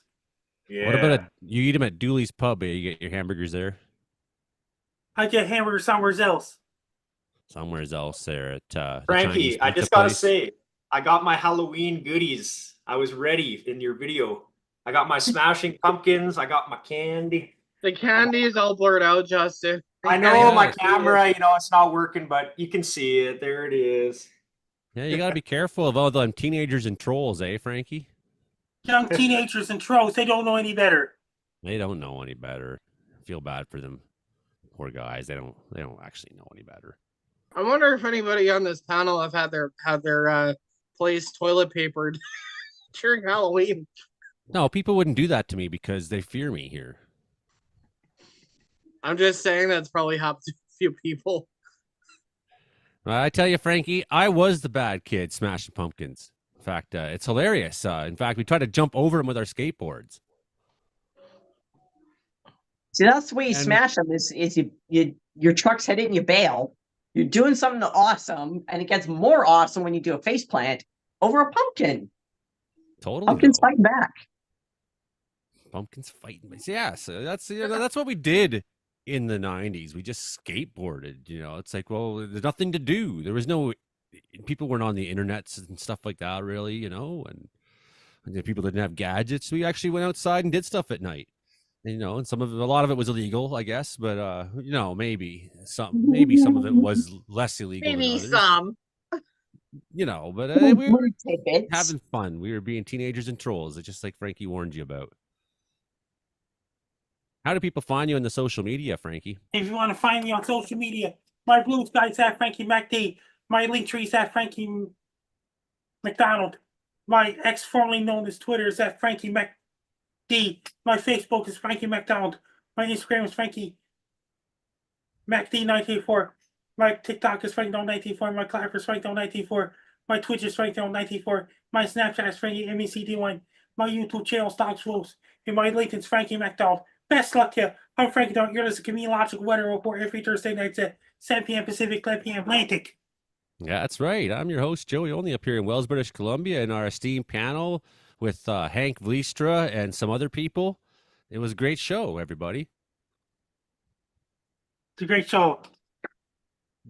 Question about next week's show. Can we dress up for Halloween? I got Vampire Fangs for next week's Joey Only show. Woo! Yeah, it's going to be Vampire Fangs time. Cannot wait to see that, Frankie. Bitcoin!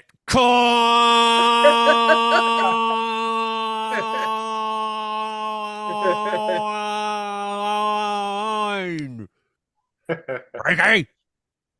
I'm gonna dress up as Donald Trump next week. I'm gonna have my hair blonde and I'll have a nice tie on.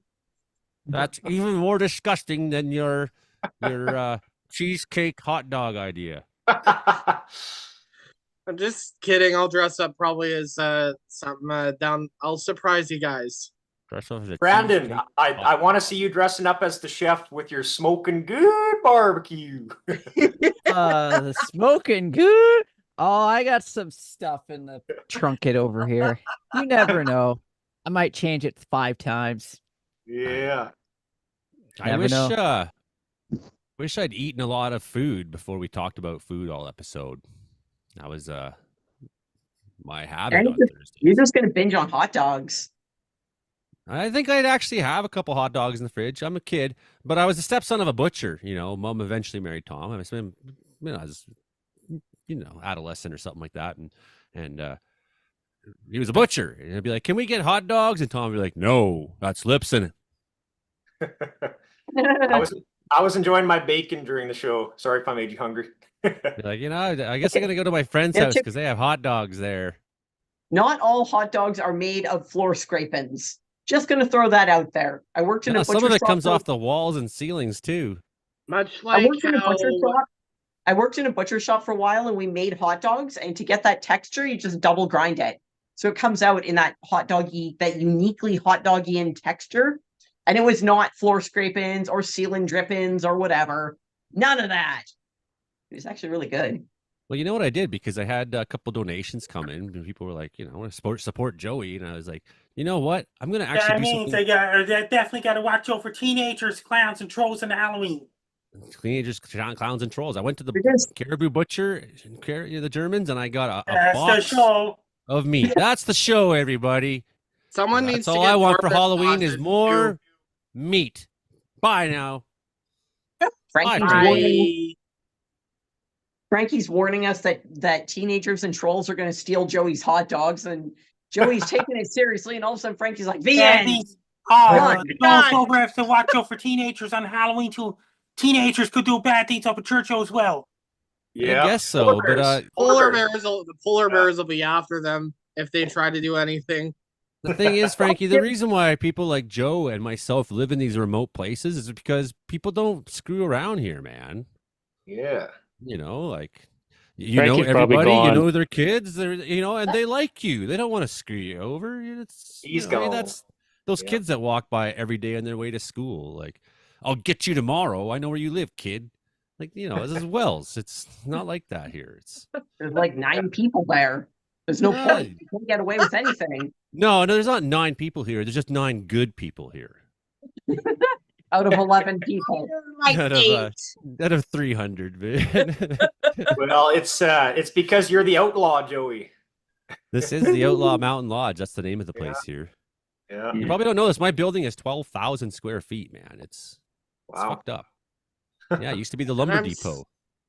Yeah, it's an amazing building. I fell down 3 stories one time there in the middle of the night. Yeah, well, during And the you festival got all back in the those day, we Star used to have like Wars. 50 people staying here. It was fucking awesome. You got all those Star Wars memorabilia, aircraft floating around up there too. There's 100 ships hanging there, buddy. It was the my sobriety project / gift to myself. It's like, you know, because the therapist is like, what do you do for fun? I was like, nothing's fucking fun at the time, you know. And I thought, she's like, think about a time in your life when things were fun, you know, before things were shit. And I was like, I have to go back a long way. She's like, well, go back a long way. I was like, man, I really love playing with my Star Wars toys when I was a kid. It's that simple. And then I like hung a couple up, and then I was like, oh, and on eBay there was like a bunch of auctions that I just got screaming deals on, like a bunch of, you know, I got 2 walkers for $40 in this auction that nobody, you know, things like that. I just kept scoring them, and if it was too high price, I just didn't pay. I didn't care if they were scratched or beat up, or I didn't care if they were in the box. And then eventually it was like, wow, I'm running out of space for these kids. What do we do? And they're like, oh, we're looking up, like, well, I guess we'll paint the ceiling. And in order to do that, I had to like do a lot of death-defying maneuvers, because it may not appear like it, but that is a long ways up. And you can't even see all the ships up there tonight because it's too dark up there. But that's like almost 20 feet to the one peak.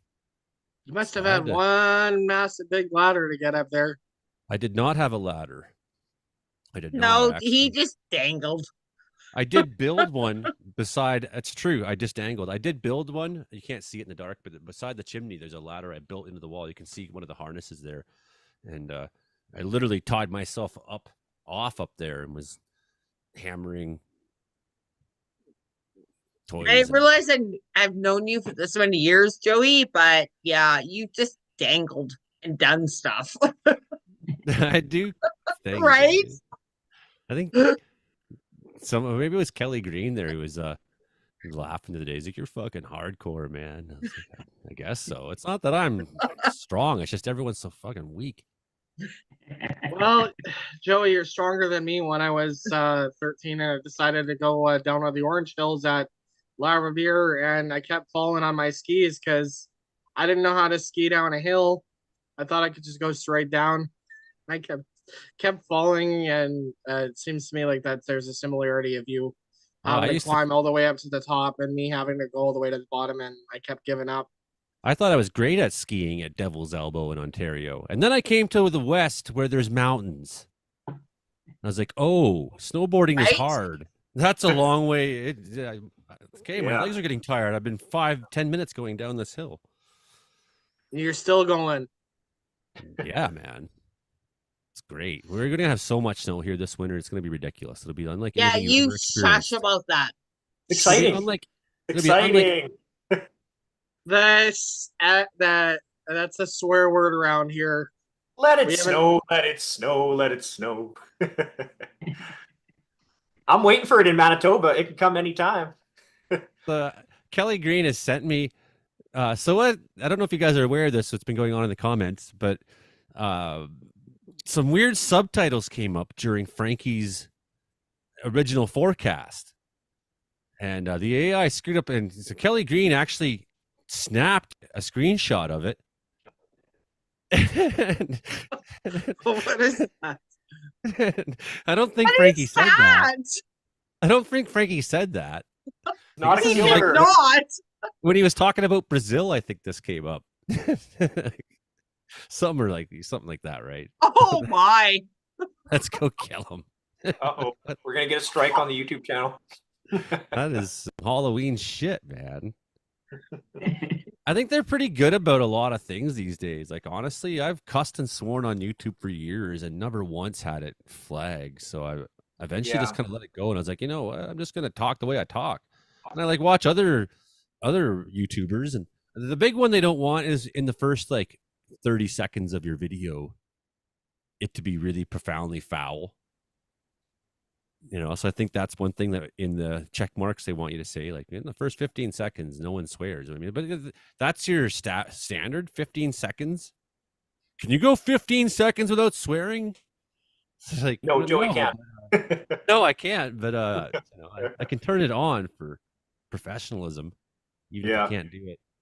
I'm off to bed, guys. Have a good night. Nice to see you. Good Thank night, you for having Karen. me. Good night, Karen.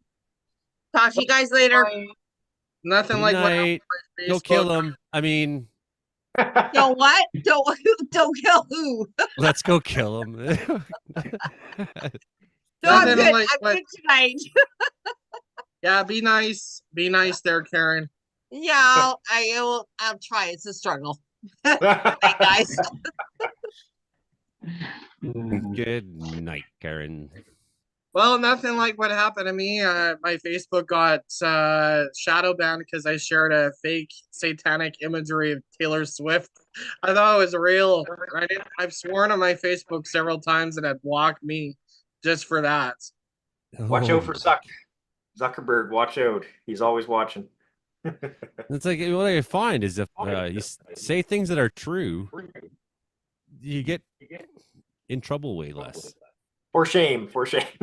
Yeah, or shamed. Yeah, it's like I just try to apply the rigorous standards of science to everything, even if it's very loose. Like say when I'm cooking, that's why I don't bake because sometimes my scientific standards are pretty loose. Well, it doesn't, and then my baking turns out all fucked because I didn't actually read the instructions. We still got a few people watching. Mark had mentioned you're gonna kind of let us know what the Fujiwhara effect was. You want to elaborate on that? Yeah, well, we did talk about it at the very top of the show. That too. Sorry for interrupting. Yeah. So this was something that came up during. I'm just going to grab an image here for a second, or maybe I could. During the Hurricane Helene episode. Mm-hmm. Here, okay, I got a couple images here. So during the Hurricane Helene episode, Reed Timmer was using the words, and he's a doctor. Because of the Fujiwhara effect, it's going to wrap up and around and come up into the Appalachians. He kept saying this, and people were. I was watching the chat, and they're like, "What does that mean?" They're like freaking out, like the Fujiwhara effect, and it's really not that crazy of a thing. And you've seen this. You've seen storms kind of dance around each other and merge before. So it's just kind of an overall principle of physics that Fujiwhara has come up with for how things in motion will behave. And this applies to storms, right? Mm-hmm. So in this example here, the National Weather Service defines the Fujiwhara effect as a binary interaction where tropical cyclones within a certain distance. It doesn't have to be tropical, though. It can be extratropical. It can be mid-latitude cyclone of each other. It can be a tornado. It can be two tornadoes having the Fujiwhara effect on each other. I was actually going to mention that I think a lot of people, like that word or that term got brought to the forefront from the recent Twisters film, where the guy was like, there's a term for this, Fujiwhara effect in the movie. That's true. They did put it in that movie, didn't they? I forgot that. In the Twisters film, yeah. Here's an example. You see these two hurricanes. They kind of dance around each other. I don't think this is nearly as good of an example as some of them. So you can see these two hurricanes. So we have a weak example coming up in British Columbia here this weekend. And we'll just go to windy because it's the easiest. And I love windy. I love windy. Water poured on my head. So we have here our two tropical systems, or we have a subtropical system, more or less, and we have a Gulf of Alaska low. All right, here they are. We'll put on the pressure. Here's the isobars. So they're already coming together more or less right now. So I zoomed in a little bit too much. They're starting to. You can see how. So we have, of course, the cyclonic rotation, right, going counterclockwise, and they're both doing it. But as this one's cyclonically rotating in, it's feeding this guy, right? So if they had more space, because they're right along the coastline, so there's going to be some interaction because of the coastline, right? Like there's a lot of friction in the coastline, and there's a different landforms, and it prevents storms from easily just walking into the province often. So these two guys, if they had a little more space out here, you'd see them probably dance around a little more on their way. So this is a very weak example of what would be a Fujiwhara interaction. And I just thought it was, we don't see this too often off the coast. And it's not because it's a shocking phenomenon. I think it's just because of the way our low pressure tends to develop out of the Aleutian, out of the islands here, right at the tip of Alaska. Really so you just cool. kind of, you generally have this high pressure bulb is generally living off the California coast through the winter. But right now he's pretty squeezed out. In the last couple of days, this high pressure had taken over. But as you can see, these two cyclones now have cut off the highs. So this was a cutoff low beforehand because this high pressure was contiguous, right? This cutoff low is no longer cut off. He's allowed to form in with this guy, and we can hit play. And you're gonna watch. Again, like a weak example, but so we've had this. You see in movies like the Perfect Storm. They're like, well, if these two systems come together, I forgot that it was in the Twisters movie, but in the original Twister movie, it shows the guys at National Weather Service or whatever. They're looking at some ghost satellite and like, well, if these two systems come together, it's kind of like this movie thing. Like a storm can't be powerful on its own. If two of them come together, that's special. Not necessarily, but this is going to be a very, very deep storm, very powerful, and it's going to create a lot of wind.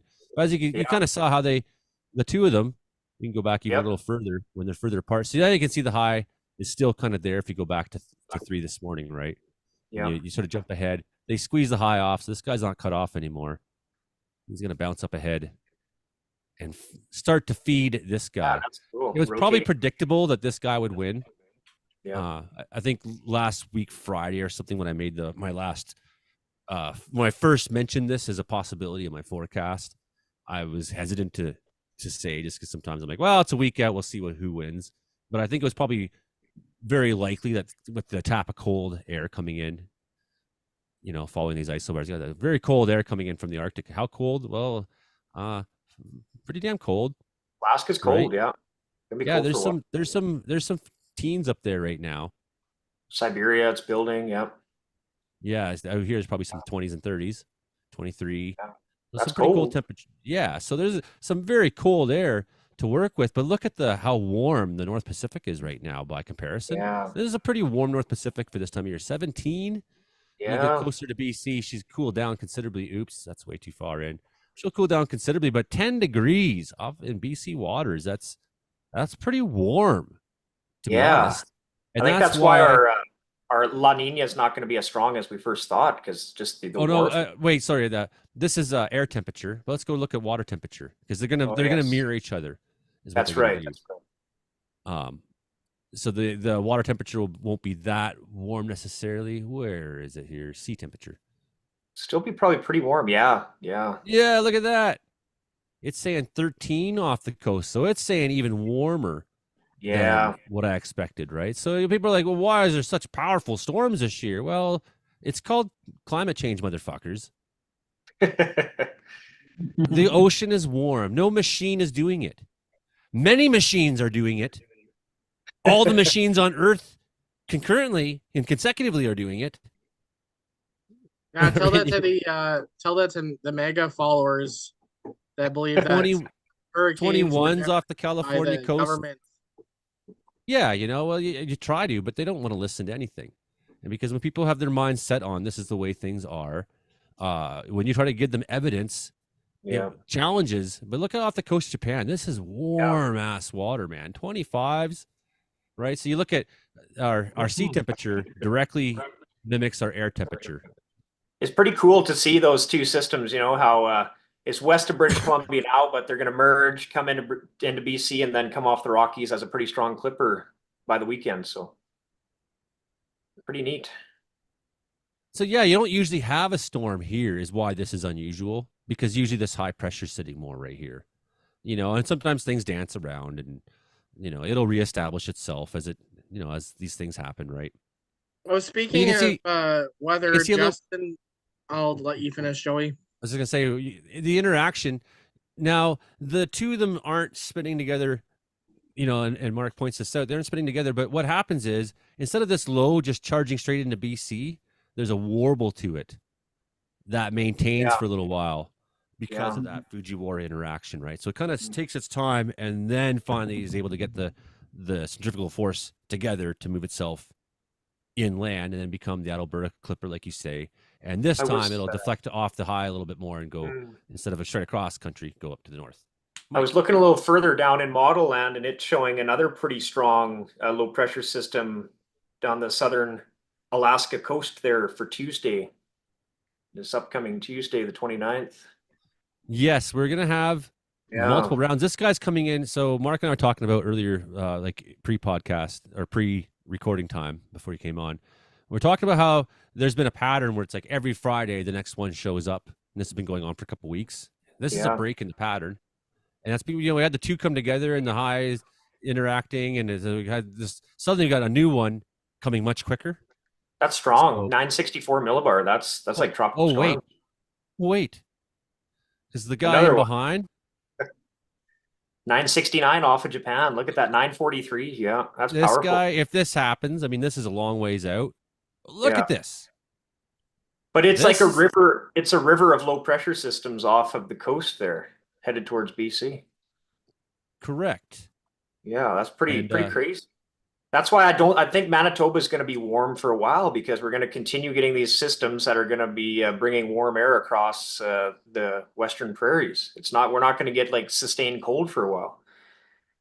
Well, because these winds, what Justin's referring to, they move counterclockwise. So that's why on Saturday there'll be a bit of a warm up in BC, because they're going to draw air Yeah. from the south. Well, it comes across on the prairie side. The front side of it has warm in front. This is the typical pattern of what storms do. These large systems, right? So the warm's coming up in front, so you get the warming, and then you got the cold in behind. And sometimes that's enough to make for even a line of thunderstorms at this time of year, which it did do on Wednesday, right? So Mark was pointing this out, and we'll go up to altitude here and just revisit some of this stuff really in the episode. But he's talking about, this is our basically our polar setup, right? And we have your troughs and your ridges of Jet highs stream. and lows squeezing in. But this is basically your jet stream, and that jet stream, and I was very quick to, before he mentioned it, I switched the temperature, and you can see how our temperature is directly related to that jet stream. Yeah. Right. So then you have now you got the warm ocean here, right? Look at the cold air this guy would be pulling down next week if this happens. This is a long, Yeah. If this storm happens, this is going to be one hell of a. I'm going to have thousands of new subscribers talking about this one, because people, every time there's bad weather, that's when. I know. my I channel love bad grows. weather because it brings people to us. I love it. I always said bad weather is good for business. Eh? It is. It is. Yeah. It So always here's your. seems to This me is the that- cold air that you got available to come down. Over Siberia. this. Yeah. Yeah, compared to the warm water we have in the North Pacific at this time. You And know, that's when why you we're get seeing- those two mixing, you got some powerful storms. Yeah, and I've often explained it. Before I was more technically proficient, I would explain it as just being like, well, the ocean's angry this year, Hmm. right? Yes. And, the two things it needs is a tap of cold and a tap of warm. And that'll make Yep. for an angry ocean. But you also need a track that brings it into BC, which Yes. we're seeing now. The El Nino is not giving us that split flow that puts half the weather down to Yeah. California and half up into. That's a strong trough there, going right into BC. This will Yeah. suck. So what does that mean for us, like this winter, if that cold air is all locked up in the north and we keep getting like systems we're getting now? Theoretically, we could be in for some pretty hefty snowstorms. I mean, think about it, during the summer months, you get systems that are encountering that cold air a lot, and you get like the consistent monsoon rains that like I got in my neck of the woods.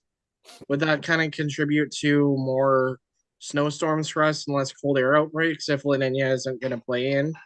Well, part of your answer is, what are these weather systems trying to do? What's their purpose? Bring What's down the the goal cold. they're trying to achieve, right? And Yeah. the answer has to do with geostrophic balance, right? They're trying to create, they're trying to balance out the extremes of temperature that are on the Mhm. planet, the extreme cold and the extreme warm, which there's more warm to work with now. Because it's getting dark up there. It's going to get cold in the north. The sun's tipped away. It's getting They're colder. they're seeing this much of the sun up there now. It's Yeah. hard for it to even in climate change scenarios, you're going to have cold winters in the north, quite likely, right? You'd have to have something that completely changes, this pattern of where. So what they're trying to do is create geostrophic balance.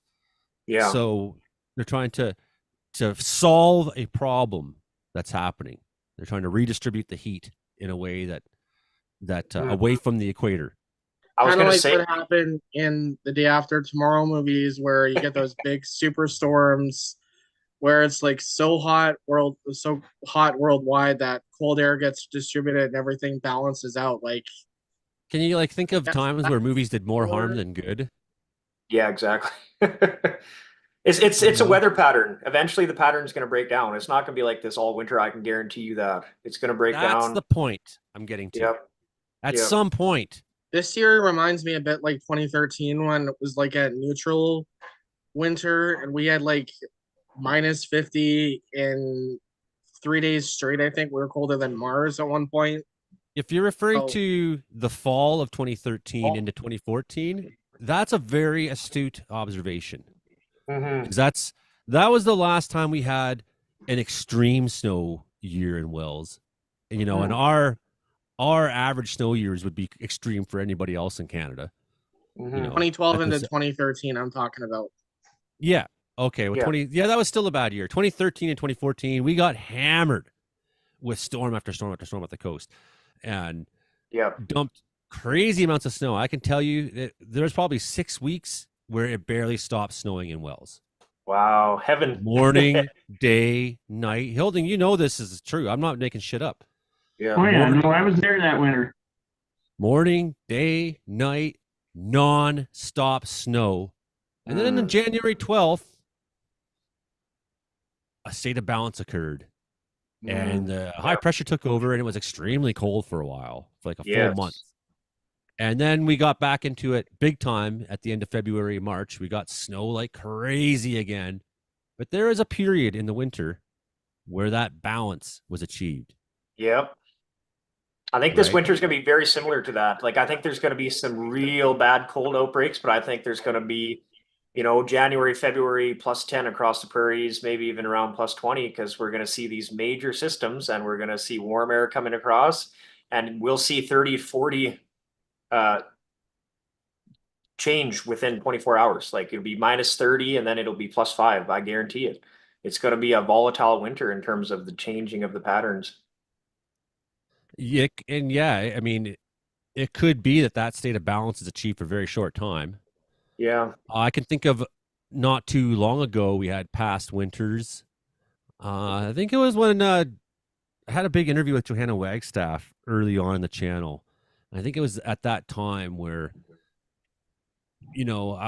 we had kind of a roly-poly of Pacific storms into January, and I was saying to her, like, I don't know when our Arctic outbreak's coming, and, if looking at the long ranger at that time, I think it was like, middle of January, and I was like, well, there's nothing showing in the next 2 weeks. And it's like, well, then we're into February. Are we really going to get an Arctic outbreak this year? Like, I just wasn't sure. And she's like, yeah, I don't know. Like, and she was saying the same thing. And then finally at the end of February, we sure as hell got one. Like, woo! Wow. Yeah. But I can remember being in Alberta in 2008 in January, and it was +15 or 16 on Sunday morning. Yeah. Just before sunrise. And then the wind picked up, and by the time it got dark that night, it was 39 below, and the wind chill, because it was whipping 80, 90s. Northwest wind. Right? Yeah. It was cold as in the 50 wind chills, man. I think we're having that this winter. It's going to be another one of those. It went from 15 above to 39 below in extreme wind. I feel it. I feel it's going to happen. That day, it was. Well, I have literally had dreams of it being 15 and 10 degrees outside in the middle of December before. So Well, let's hope your dreams are wrong. I'm hoping that they're right, because I am looking forward to it being that warm. Oh, it's I go gross outside and my muddy shorts and in December. gross. Oh, save that for March and April. We don't need that in January. Black ice gets really bad when it warms up quickly and it gets humid in the middle of winter. Well, then it's going to be really bad for fog, I think, and freezing rain events this Yeah. this fall. But maybe and it'll winter. set up more rime and hoarfrost days. I like going out to photograph the rime and the hoarfrost. I saw a bunch. I am getting my already. iPhone camera fixed tomorrow, so hopefully Already? I can Wow. get some high quality shots. Jealous, Joey. Yeah, I saw a bunch of moisture sucked right out of the ground in the mud area around that bridge I was working on. Yeah. There's some decent snowfall totals. So that's why some of your rainfall totals don't look that crazy along the coast mountains. It's gonna puke up there, man. Be digging out, yeah. So do you think that there's any forest fires burning underneath ground right now? Absolutely possible. Yeah, good question. Yeah. There's times that I pick it up. So we might see 20 to 30 centimeters here this next bunch of days in Wells. Wow. Still don't have all my firewood in, but can't wait for the videos. I'm almost at the point where it's like I might as well just wait till there's snow on the ground and then start doing it. It's easier with snow than it is, or with lots of snow than it is with a little bit. That was cool to look through the model data there. That's nice. I like it. That's fun. I didn't mean to actually close that, but I'm gonna head out, guys. Nice having me on again. Yeah, I should get going too. And I see Derek's chiming in. Hey, Derek, we are gonna set up. I was telling everybody at the beginning about Hilding's new microphones. camera is still on and it's frozen on the Zoom, by the way. So thank you very much. I know. When I started making my announcement, my computer crashed on me, so I wasn't sure if we I never got announced. I know, that's so funny. We never got back to you either. Hilding. I'm so sorry. Mike, it wasn't frozen at all. It took wasn't me about frozen. 5 minutes to get my computer to boot back up again. You're a statue, Hilding. You're just sitting so still. It looked like it was frozen. It was hilarious at the time, though. And then I totally forgot to go back to you. And I had this thought. I was like, we should go to Hilding next. Later on, I was like, we already went to Hilding. Okay, you got to add that as a blooper. You got to add that to the blooper rule for the meteorological report. That's funny, man. You guys should start doing bloopers. I'm sorry, Hilding. Yeah. We did want to. Not a big deal. My computer froze. I mean, I couldn't help it. Mark filled in about the cows. He said they go moo. It was funny because you're like, what, and you, Hilding, you're like, well, okay. And it was like something like that to that effect. It's like we waited 30 minutes for this chance, and I'll mention your show on my Transland show. I'm on episode 72 this week, so I'll give a shout out so some Winnipeg listeners can tune in to your show, Joey. Nice, thank you. What, if any, impacts do you feel space weather has formed on storm systems? I'm gonna go, guys. Last answer. Good night, Mike. Last answer of the night. Space weather has pretty much nil to no effect on Earth weather. I agree. Yeah, it doesn't really. And people think it does, but it doesn't. It really doesn't. Well, there is one space weather thing that affects our weather. It's the sun coming up every day. And then, there is that. But we're talking about different wavelengths of light and energy than we're dealing with when it comes to surface. Like it won't affect our weather, but it'll affect like radio transmission or like internet potentially if it's strong enough, but weather not really. They think, a sun flare, that must mean things will get hotter. Maybe that's why they're just looking for anything they can grasp at. It's not climate change. It's the sun. It's a weather machine. It's no, that's not it. It's the fucking socialists. That's what it. No, they're just grasping for anything, any bullshit they can find that makes it easy for them to just keep pretending that, and it's like, it's a coping mechanism because people don't want to, they can't, for them, if it's like, wait a second, am I the problem? I had someone recently, like I posted my Northern Lights shots and someone commented, Justin, you're too far up the science realm. Your photos are fake and everything you say is fake. And it's like, no. If you look if you look at the sunspot regions now, we haven't had aurora for the last week or two because we haven't had any active solar flares. You nail the forecast, and even one as complicated as space weather. It goes hand in hand, really. If people actually do some research, but they don't want to, or they do the wrong kind of research. Well, they're not doing research at all because research is conducted in labs, and they're doing internet searches. Yes. Yeah. I try to differentiate when people say, well, how do you know so much about Exodus? Well, I studied this thing about weather. Like we have imagery. I studied it. We have imagery of the sun. Obviously, we can see that a CME has been launched from the sun. So then we're expecting aurora in the next 2 or 3 days. And that's what happened on October 10th when we had that last G4 geomagnetic storm. We have the imagery of the sun. Like, it's not fake. HARP's not creating it. It's not the radar stations. I forgot about it. It's HARP! Yes, yes. Anyway, anything. The big thing that people try to always do is they try to find somebody to blame for something rather than trying to study what might cause it. Yes. They figure that it has already happened. Now they have to blame it on somebody. No, well, it's continuing to happen, and we need to look at what's causing it. People can't cope with what might be a moral dilemma. Different. If you realize, like, hey, human carbon emissions are causing this, it's true. Wait a second, what am I doing? Am I the problem is the next thing, right? And people don't want to face that. And which I don't think you have to for a lot of us. I mean, I'm a working class guy. I grew up with a dad who was so fucked up he went to prison. My mom was a social worker for people with developmental disabilities. Grew up in a bungalow with a single mom. Man, I didn't choose the way the world is. My family didn't have wealth and power, and we're not making millions off of it. We're not, hey, we're at in my mind, it's the golden age. Sure. Like, I'm benefiting from having electricity on. I get it. Compared to a million years of human history or more, I'm living this is the dream. This is as good as it gets, man. Right? Like, I get that. And I don't feel guilty about it. I don't personally feel guilty. I don't have environmental guilt. Back in the 70s, when people first started talking about climate change, my father said, well, hey, here in Alberta, we're burning coal to make electricity, and everybody's talking about climate change. I'm going to stop buying electricity and make my own. And that's what he did. He was one of the first guys to go off grid, and everybody thought he was cuckoo. Now everybody wants to do it. I mean, we are growing out slowly. But I wish people would have had the vision way back then. But the pushback is so intense, Hilding. It's for every step we want to take forward, people are trying to push us 100 years back. Yep. In thinking and understanding. And we need heat. We need heat where we live because it's freezing.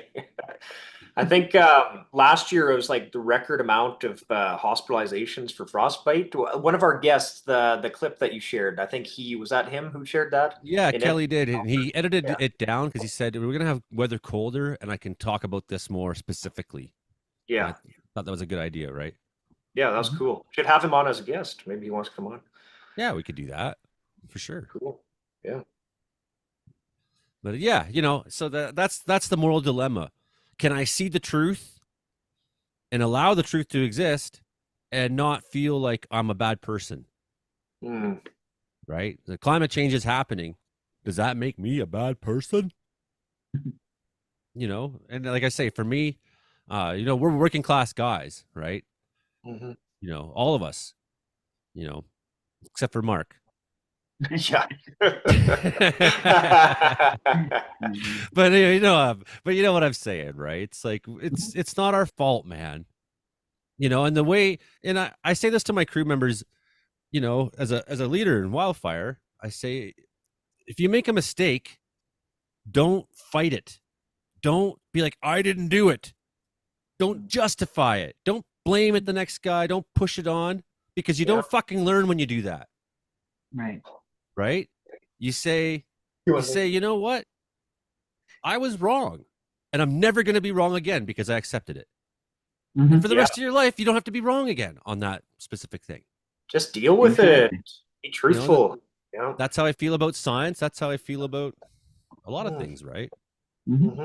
Yeah, it's like, well, we're going to, when the 5 of us are in the truck at the end of the day, I'm going to bring it up, and it's not because you are in trouble. It's because we can become better by seeing what happened and saying, hey, next time, Yeah.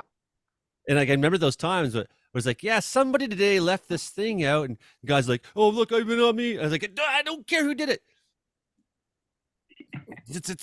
No, stop apologizing. Just let me say, let's fix it going forward here. Yeah, hey, let's we can be better than that. That's all. Yeah. You know, like, and I want everyone to hear this so we can just get on the same page. Yeah. And do it better. Well, I'm very happy with this show because, you know, it's, you know, your channel's growing and, you know, people are learning more terms and stuff. And yeah, you're getting more bad apples. I have a lot myself too, but, you know, it's being able to share the truth to people, and it's an important thing that we're doing. So proud to be a part of it. A lot of things that are like provably true. Yeah. Right. It's like, it's not just my opinion. It's like, we don't want to make, or yours either. Right. It's like, maybe there's some opinion involved in deciphering how you feel about models and what might be right or wrong. But I mean, well, yeah, it's weather forecast. But you're basing your opinion off of data. Exactly.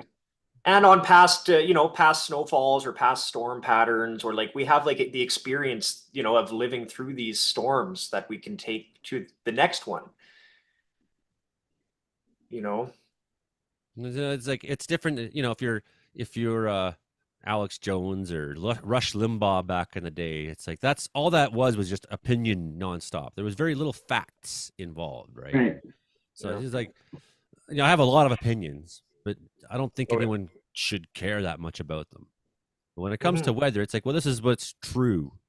This is happening, or probably will happen. Yeah, it's one thing to base an opinion on some facts, and it's another thing to just blab an opinion. And it becomes a tall tale. It's not my proof. It's not my opinion that this is gravity. It's not my opinion that this is gravity. No, it's not my opinion. It is. It just is. That's what it is. It's gravity. I'm gonna make something to eat, everybody, and I can't believe people are still watching. That's crazy. That's awesome. I don't see any comments, but thanks for joining, everybody. We had you know, almost 400 views on the live stream last week. So it's like, traditionally it's like I have a video. It's like 21,000 views, big thunderstorms, fire, hell, chaos. It's like 21,000 views. It's like, now for our awesome podcast. It's like 15 watched. It's like, oh, you know what I mean? It's like the comfort of it being on TV and radio means I can kind of hand it away. It has legs on its own without us. It's like me when I take an iPhone picture of the Northern Lights, has like 2,000 reactions, go like a few days later, post my like Nikon camera, like beautiful photos, has like 200 reactions. It's like, I should just stop sharing my phone shot. Yeah, you almost can't, right? It's like you can't blow the load ahead of time.